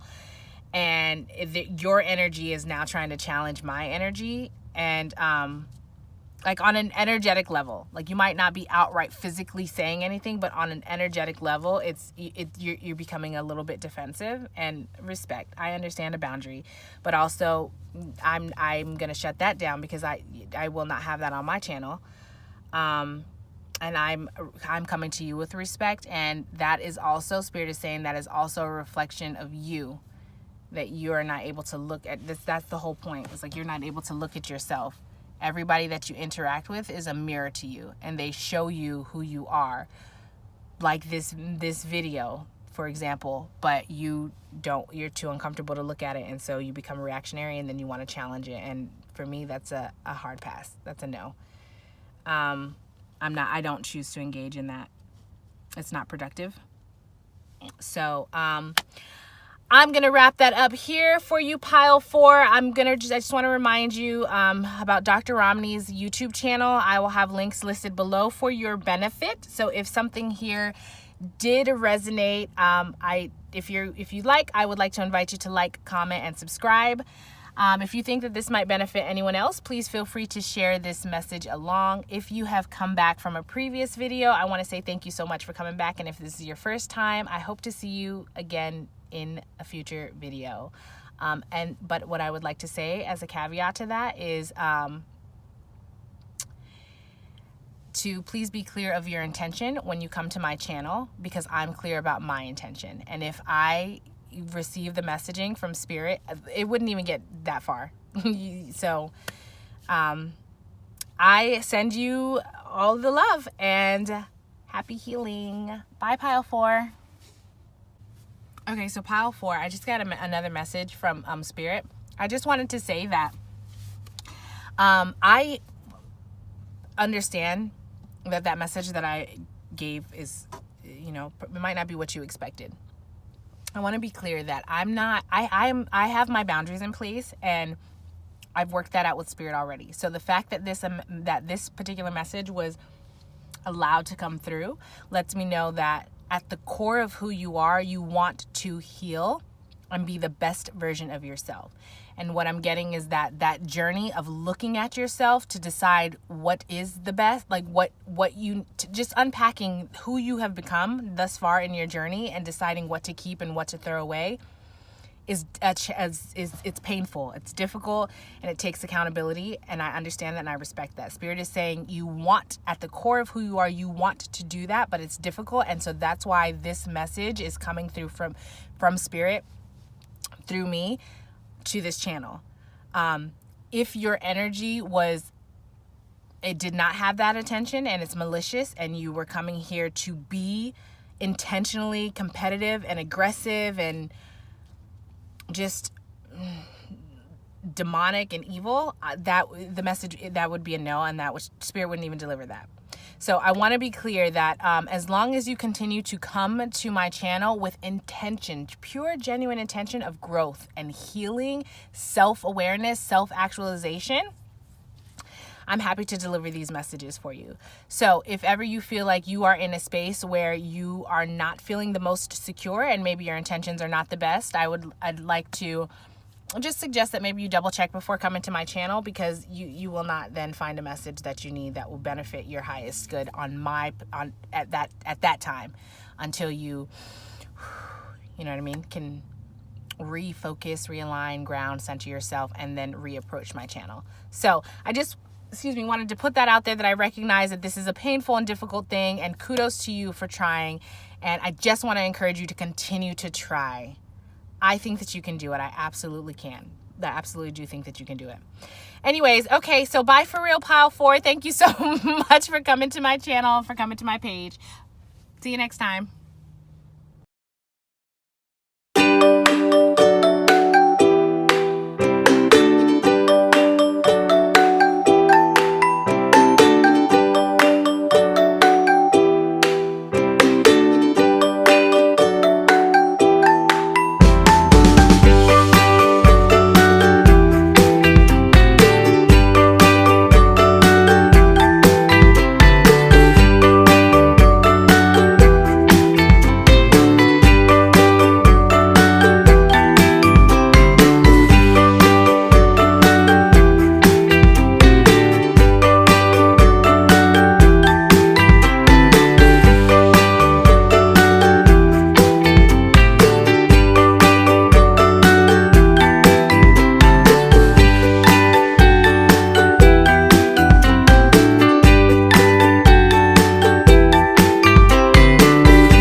So pile 5, I want to say that you might feel drawn to pile 2, because this was a pile, like when I was getting ready to say pile 5, I almost said pile 2. And as I was shuffling, I had to keep correcting myself from pile 2 to pile 5.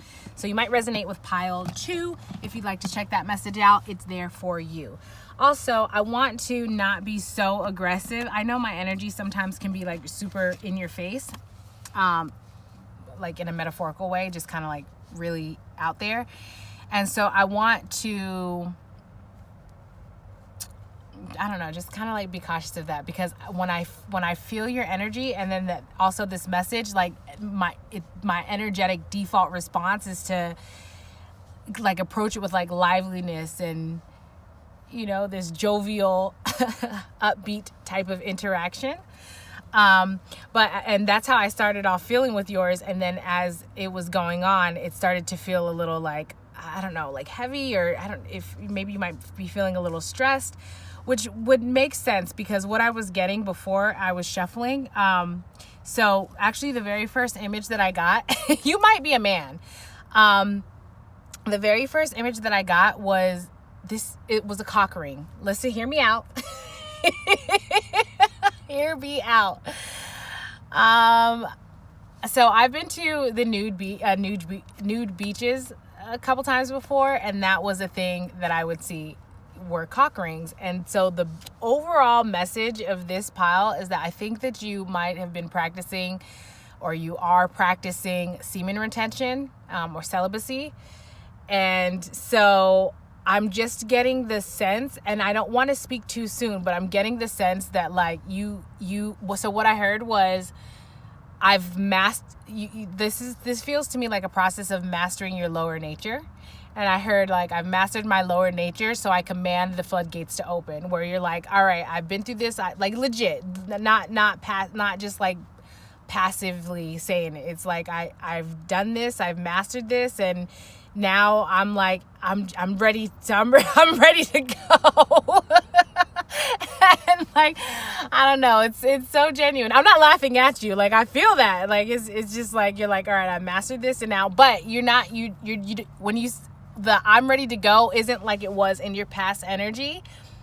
It's more balanced now, because what I was getting was that, obviously, so if this is the journey of mastering your lower natures, obviously your lower natures had more control over you in the past than you did of it.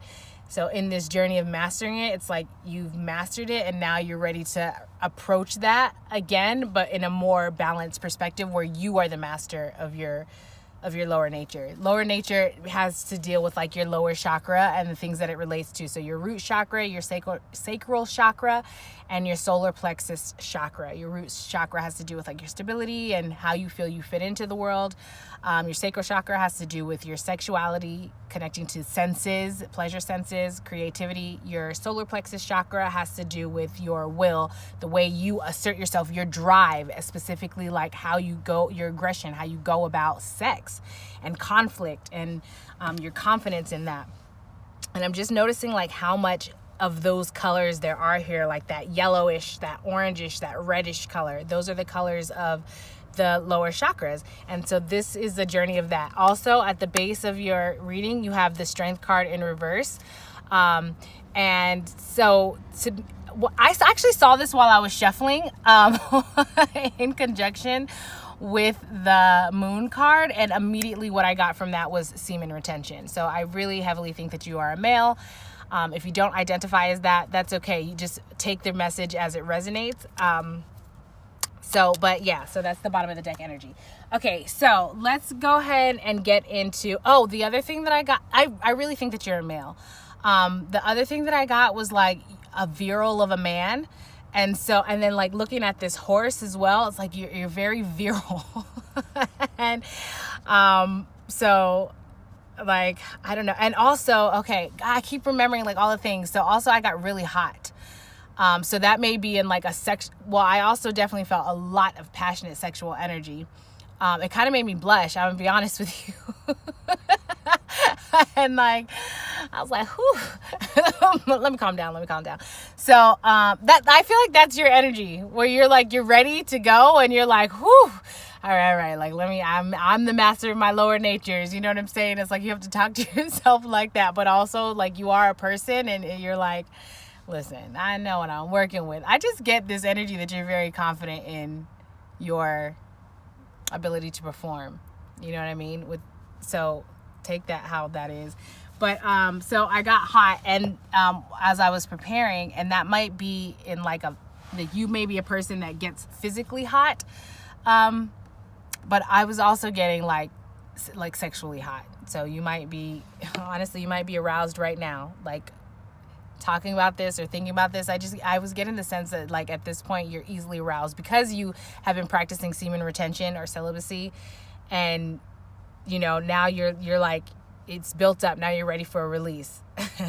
This is gonna be a very fun okay, let me relax, let me take this seriously. Okay, so in the past, so again, let me just be clear that this is coming across as like a mastering your lower nature. So when we talk about like your past and your present energy in your mental, emotional, physical, and spiritual, it's going to be relating to how you connected to your lower natures, okay, your lower chakras. So what I'm getting for your past energy was like sex was you constantly thought about sex. Like it was like it was a way for you to release.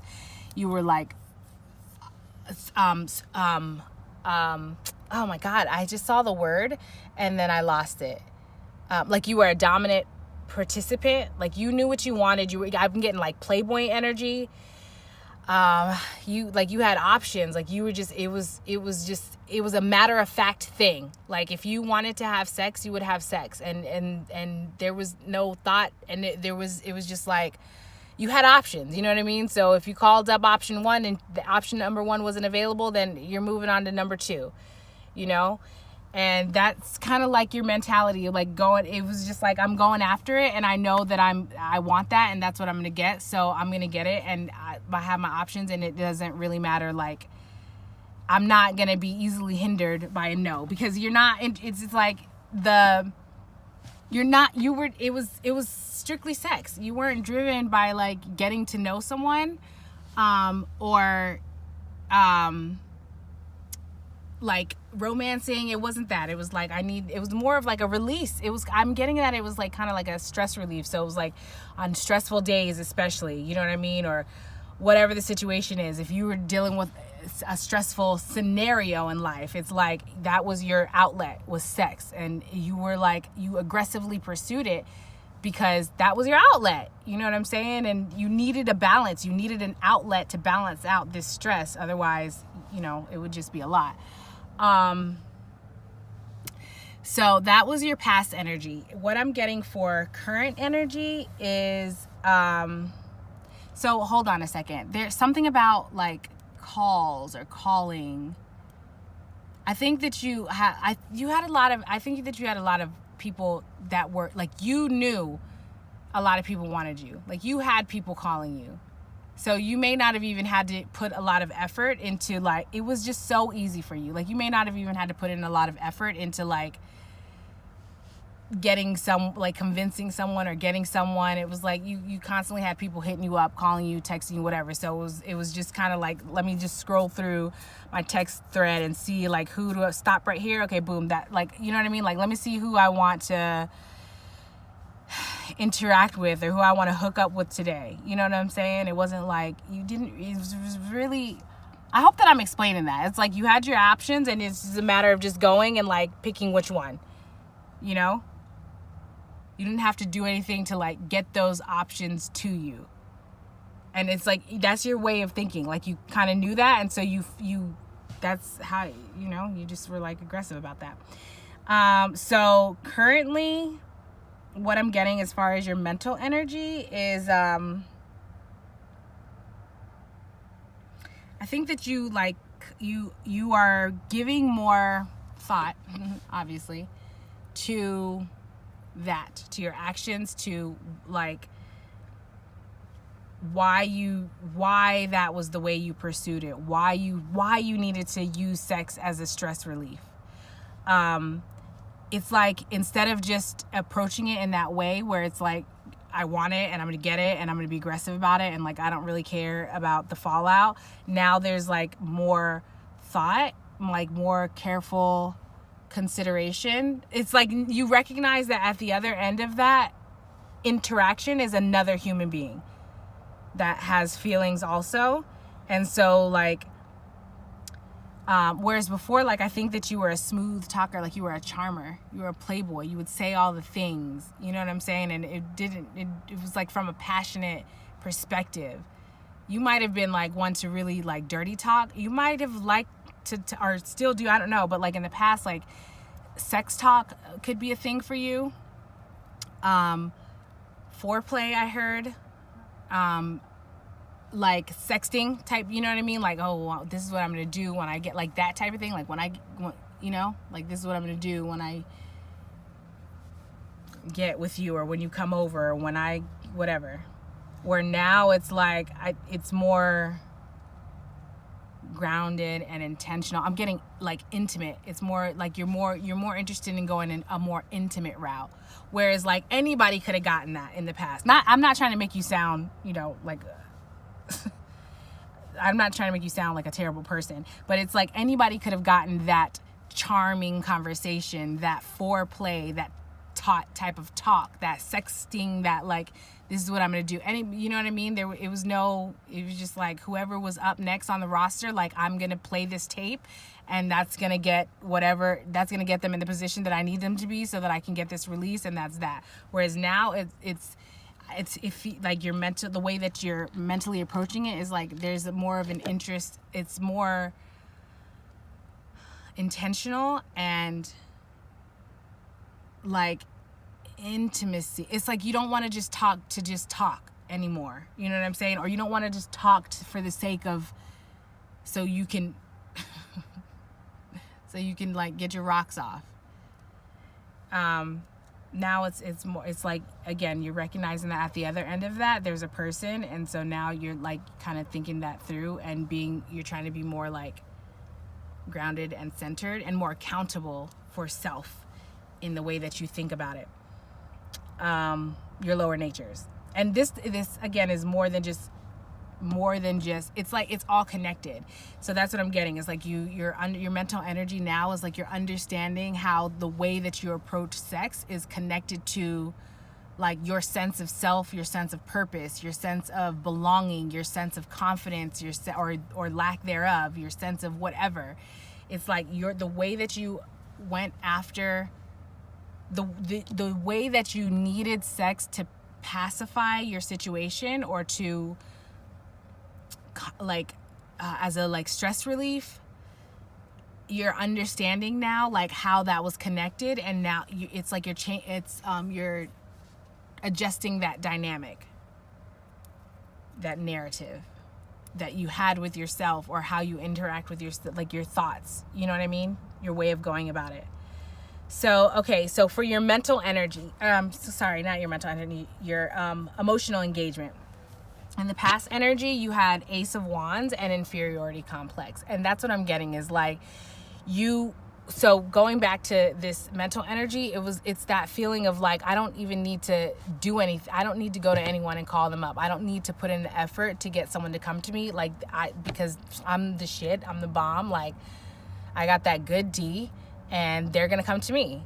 You know what I mean? And if that person doesn't want to come to me, then I know that there's this other option. Like I have a plenty of options. Like that was your emotional approach. It was very like superior and detached, and it was just kind of like, but the thing is, like the when you break that down, the root of that is really like an insecurity.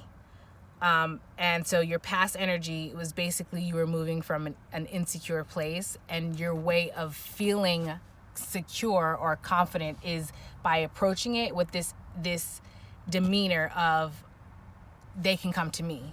You know what I mean? Like I got the goods.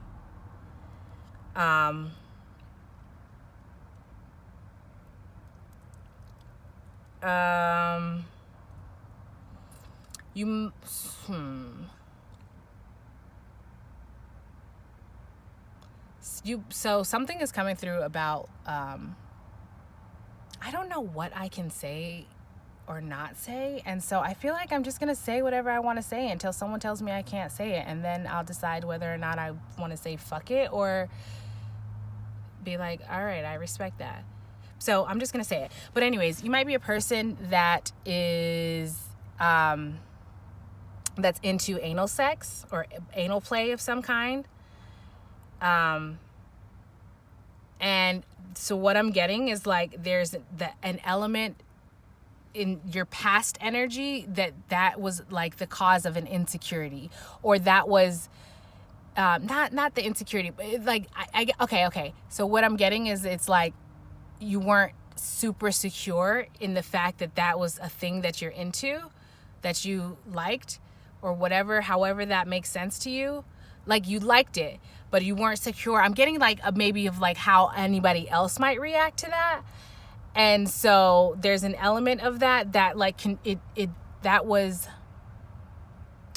that contributed to this like inferiority complex. You might be bi-curious or bisexual.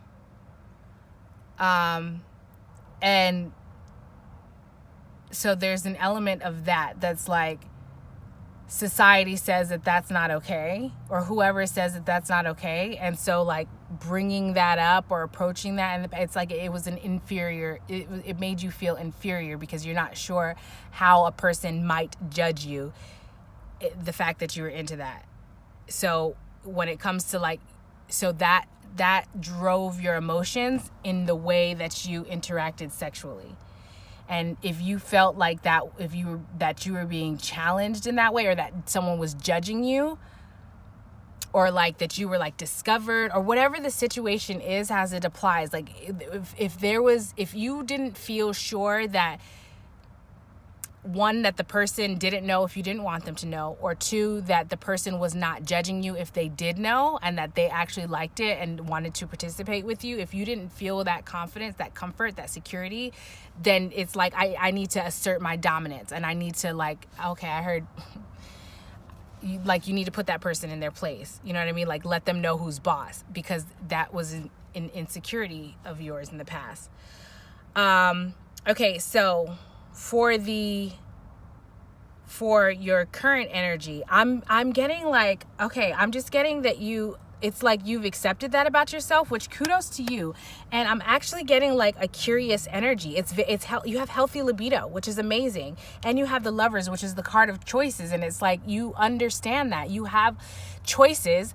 And it's like I was explaining in one of my other videos, like, you have choices, and you understand that if you want to explore sex in this arena, there are other people who also want to or like to explore or engage in sex in that arena as well. And so you guys can interact. And if you decide, all right, I'm done with that arena, like, I'm going to move over to this arena, whether that's, like celibacy, if you want to interact with sex in that way, or semen retention, or if you want to do like anal sex, or if it has to do with same sex, or if it has to do with like multiple partners or whatever, you know what I mean? Like, you're okay. Where before, I think you kind of judged yourself based on how society is judgmental, but I feel like you recognize that. It's like you understand now that that's it. Okay, let me not project.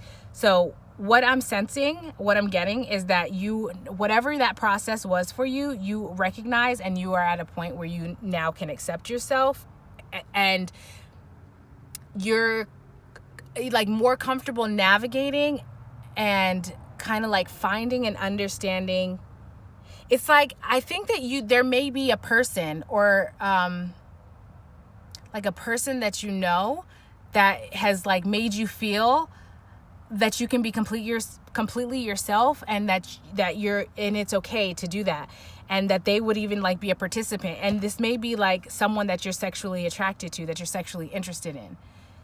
It's like you weren't sure if this person would judge you or if they would even want to participate, but you're recognizing that like they are open. They are open, and because of their openness and their non-judgment, it gave you the space to kind of like step into accepting yourself. And now it's like there's this energy of acceptance, but also like curiosity, and also like I think that element of that person super turns you on. I'm just getting like you have it's it's like making this semen retention or this celibacy very difficult at this point. Because now you want to explore, like you want to do the things, you want to try what you want to try with this person, because they're open to it. Like, that, and even if it's something that you guys try together and you don't like it or they don't like it, it's like there's no need for shame or guilt or any type of negative, however you might have negatively associated an emotion to that in the past. It's like there's no need for that. We could just accept it as like, okay, we tried that and that wasn't great. Maybe we can try it again. Maybe we'll just give it a break, or maybe that's just a hard no. But that's okay, because we can play.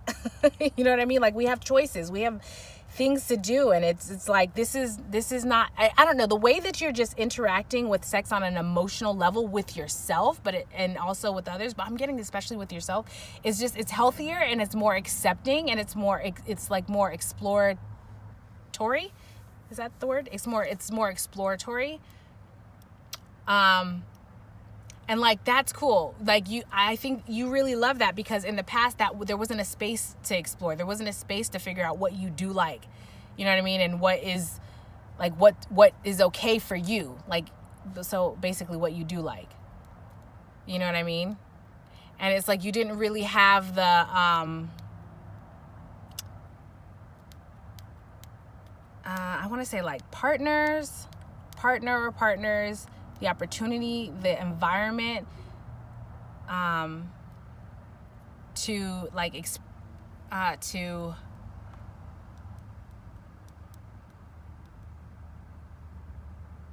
like bring, I don't want to say bring that up, but what am I trying to say? It wasn't there. It wasn't you didn't feel, it wasn't, But so before even getting to that, you weren't at that place in yourself too. I was gonna say like it didn't feel like safe, but that is because in the past you didn't feel safe within yourself to be able to express that way, because you don't know how that the other person might have responded to that. So wow, that's an evolution. That's cool.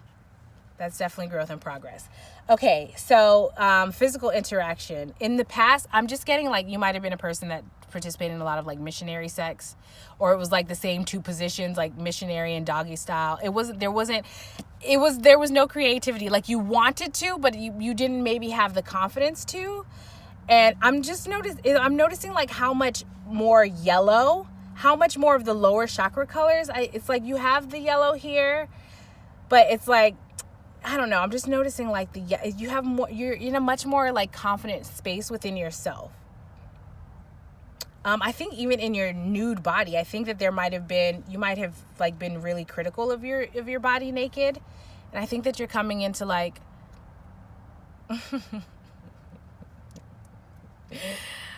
oh, that was not intentional. Pile number 5. I think that you are very aroused right now. I think just in general, the appreciation for the nude body, it's like another level. It just feels like in the past, there wasn't necessarily an appreciation for it because it was just an act of stress relief. You know, that's not to say it didn't like feel good or, you know, it didn't do its job or you didn't get aroused, but it was more of like, there was not this much like intimacy and vulnerability. I don't know. It was just an act in the past. Whereas now it's like you're like seeing it with new eyes. I'm just seeing like, like some, you know, I'm getting like teenage boys. You know how when they first start learning about, or go through puberty and they start learning about like the opposite sex or whatever, or same sex, it doesn't matter. But they start going through puberty and they start feeling it. And now it's like when they see a boob or a butt cheek or like a freaking shoulder or whatever, it's like, now their imagination is going crazy. Like I feel like that's the energy that you're in, or I feel like that's like the energy. That's what I'm seeing. But okay, so the physical interactions in the past, I heard monotonous and mundane.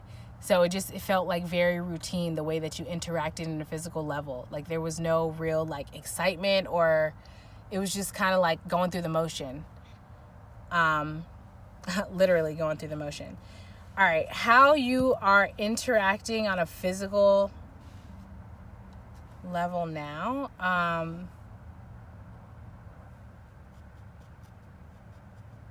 I feel like so you have the 10 of Wands, which is the card, it's like of being burdened, but burdened by like your desires, your passion. So, but that's in reverse, and you have that paired with jealous. I think that you want to be, okay, so remember I was saying, like, I feel like you're ready, you've mastered your lower desires, and now you're ready to, like, I've mastered this, so now I command that the floodgates open. It's like, that's where you are physically. Like, I think that you're ready to start, like, you want, now that you have this perspective, you want to get tangible and physical with it. Now that you've like stepped back from this and you've practiced semen retention and you've gained this higher perspective and you've come into balance with yourself, now you want to ground that in the physical world, and seeing people that are uninhibited by their own desires and their passions, and they're comfortable expressing that. And it's like basically what I'm getting is that I think that there's a person in particular that has that you're sexually attracted to. They have a lot of sexual attraction, and they express themselves not in a nasty cheap kind of way, not like that. They're certain, and they express themselves, and it's so attractive, and it I heard ignites you. It ignites you, like you're ready to, you want to engage, you want to be intimate with this person. I heard make love, like you don't even want to just like have sex or fuck. You want to like really come into union with this person. And it's like you see that this person is so in there, it feels taunting. it feels taunting, because it's not that this person is trying. I don't believe this person is trying. It's just it's just that's their nature. That's just the sheer intensity of who they are. And on top of that, add the layer of you now looking at sex in a new way, and then add on top of that the layer that you know that this person is open and non-judgmental and a willing participant to like engage in sexuality in that way. So now you're like super cranked up, and like it's like if so it feels taunting, because what's stopping you? I'm not sure what's stopping. Well, let me just ask.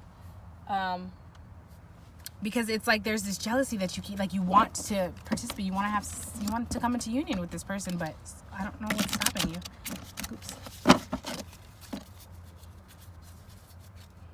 And you see that this person is just so like open and like expressive in a way it's still so respectful and like, I heard elegant.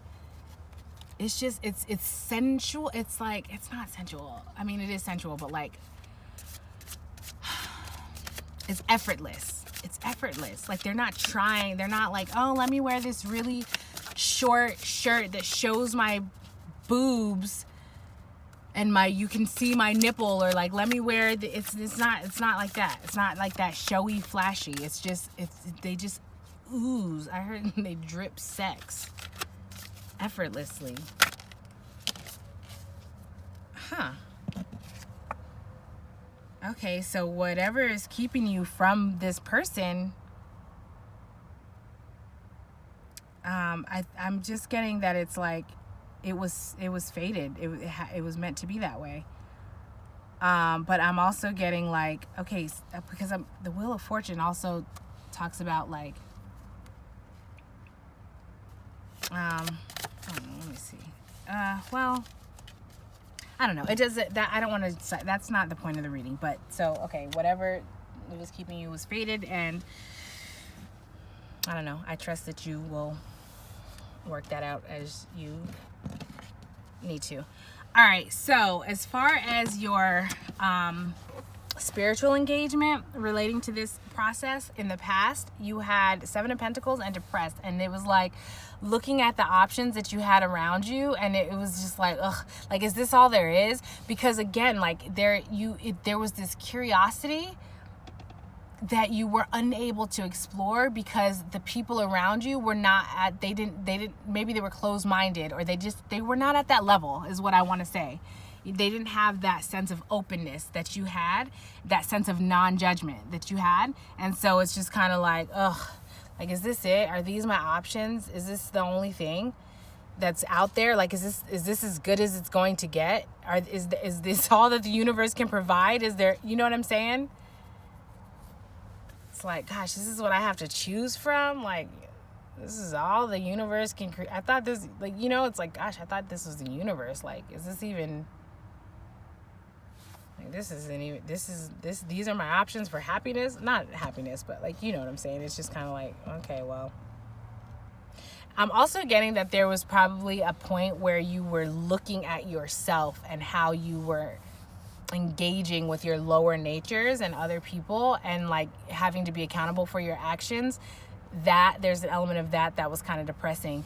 And in that process, understanding that like, that's where that comes from, and connecting that to, like I was saying before, like this need to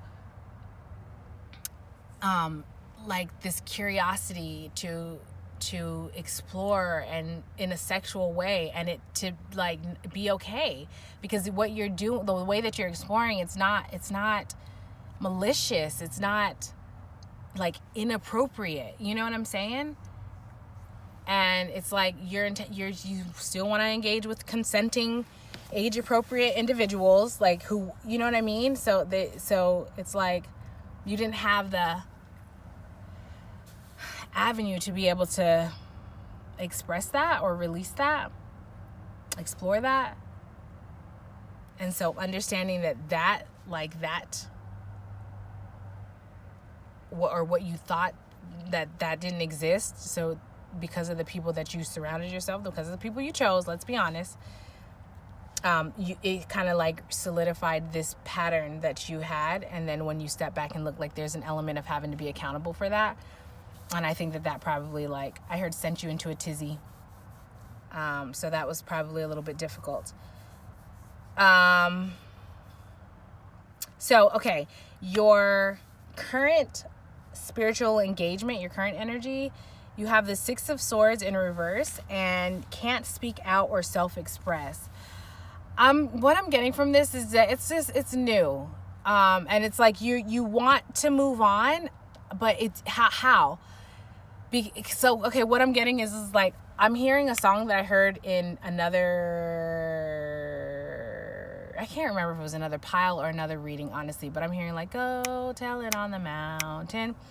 And it's like, this is not a situation where you would just kind of like shout that out to find your people, to see who is there. So it's kind of like, well, so how do I don't know how to move forward in this, because like I know that like the way that I was thinking and going about it and the way that I was limiting myself in the past, that wasn't good. It was turbulent. It sent me into like a rocky, I was coping with that, and I had developed unhealthy coping mechanisms, and I want to move out of that. You know what I mean? Like, this is your energy currently, but how do I do that? Like, what do I say? Or how do I know? It's like, how do I know who I can trust? That kind of thing. Or even with this specific person that I was picking up on, it's like, how, so I said picking on, and I feel like that there's an element where like you recognized, you and maybe people around you recognize that this person that you have a crush on had this freedom of self and sexual expression, and that person was judged, and you might have either been a part of that or heard that or knew that. And it's like, how do I come back from that? Because I either actively made fun of this person for their self-expression and their openness and non-judgment, or I was associated with that. And so now how do I come back to that person and say like, okay, I would like to be a part of whatever you're a part of. I want to explore and be curious. How do I do that? Like, that's your current spiritual energy, where it's like, how do I come out of that? How do I come out of that? How do I heard rebound. Like, how do I rebound from that? And I don't know, I'm just really drawn to I speak, and that's what I get. Is like, the only way that you would know is to speak up. Okay, so now I'm hearing like that song where it's like, I can't hear you, speak up. And then the person mumbles like, I can't hear you, speak up. And then they mumble and it's like, I can't hear you, speak up. Like that. It's like, just speak up. Because the only way that you'll know, like, I mean, just speak up.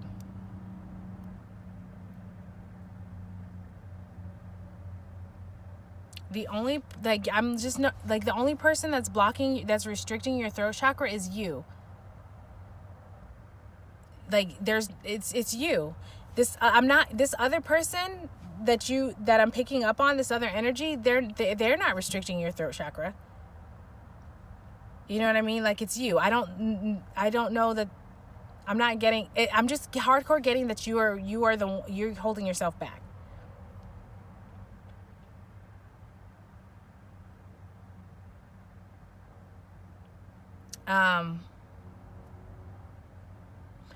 And I'm getting I'm getting like stop and go energy, like where you might have been like ready to reach out or ready to send a message or call the person or say the thing or whatever. It's like you're ready to dial it and press send or whatever it is, and then you like pull out.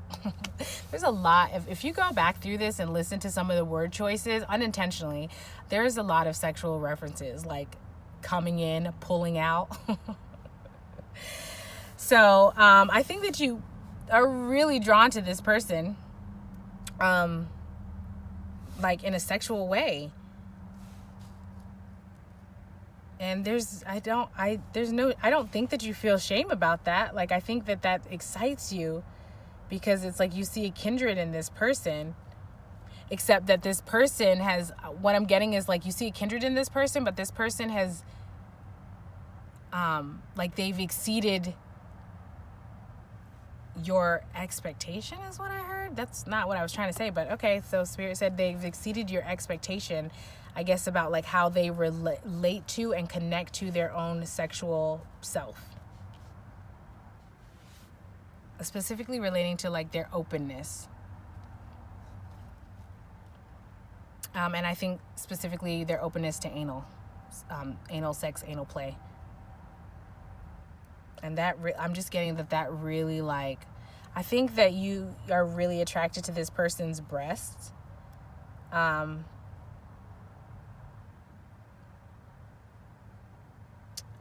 like, I think that they like really arouses you. I'm getting like, you might be really turned on, right? Like, aroused.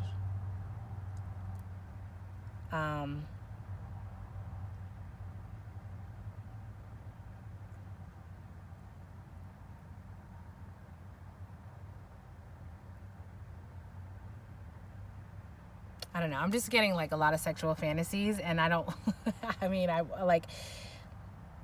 just getting a lot of sexual fantasies from your energy.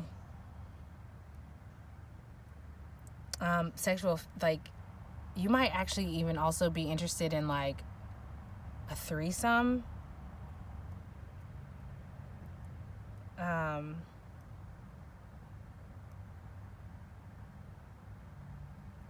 Possibly like a bisexual threesome. And I think that you might be curious as to whether or not this other person would be interested in that. And I'm just getting from that they would be.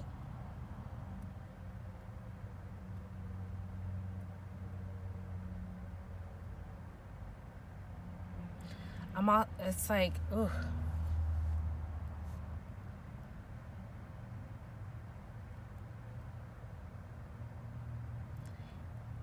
So there's also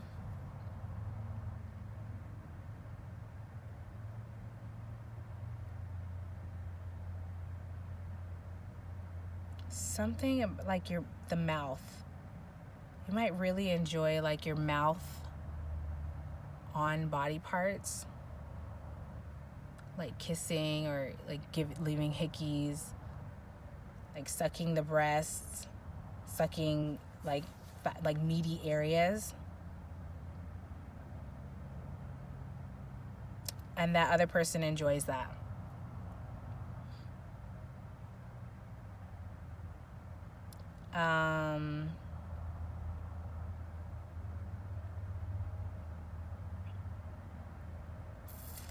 Something about like either their hand on your penis or your hand on your penis, like them watching you masturbate or them giving you a hand job. So I'm getting like,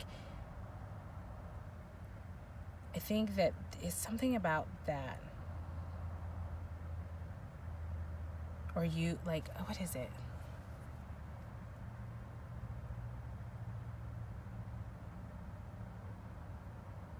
Oh, you might masturbate to this person.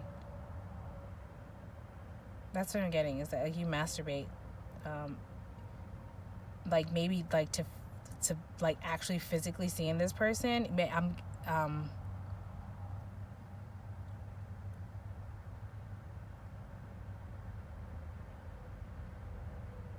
Maybe like pictures of this person.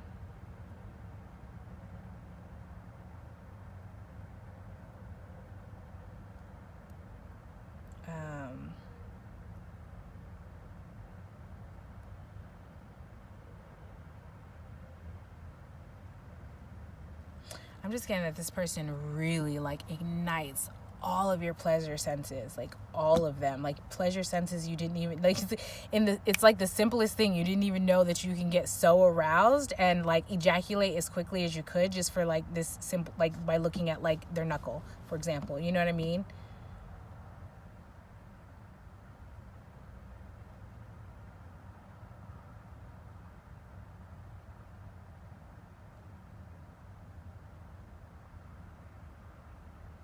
And this other person feels the same way about you. For them, it's like yes, there's that physical element. It's also like it's so intense. It's like such a like energetic, spiritual connection that really ignites that person the way that you feel ignited. it feels divine to this other person. And it's like it doesn't matter what, for this other person, it doesn't matter like what your body type is, or it's not like, yes, they are physically attracted to you, but it's not limited to the physical attraction. You know what I mean? It's like the you that you are is so attractive to, it's like the you that you are is so, that, I don't know, like that person sees a kindred in you. I don't know how to really explain this. It's just like the you that you are is more than enough. And so like it creates this way that you feel about this person. Now it's like, oh my God, I didn't even know I could be aroused by a knuckle. That's how that person feels about you, just by you being you. And like, yes, there is absolutely an element of physical attraction to your body, especially like to your body, but it's not just that. I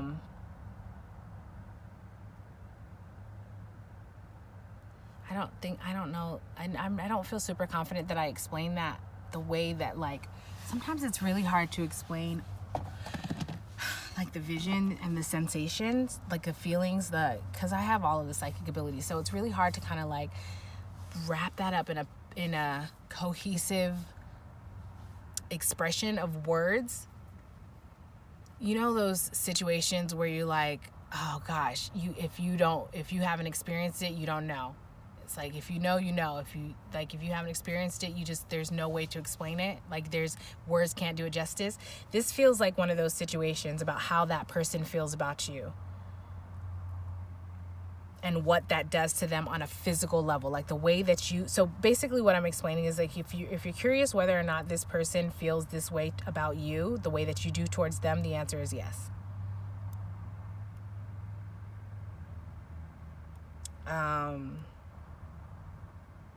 Something about jealousy. I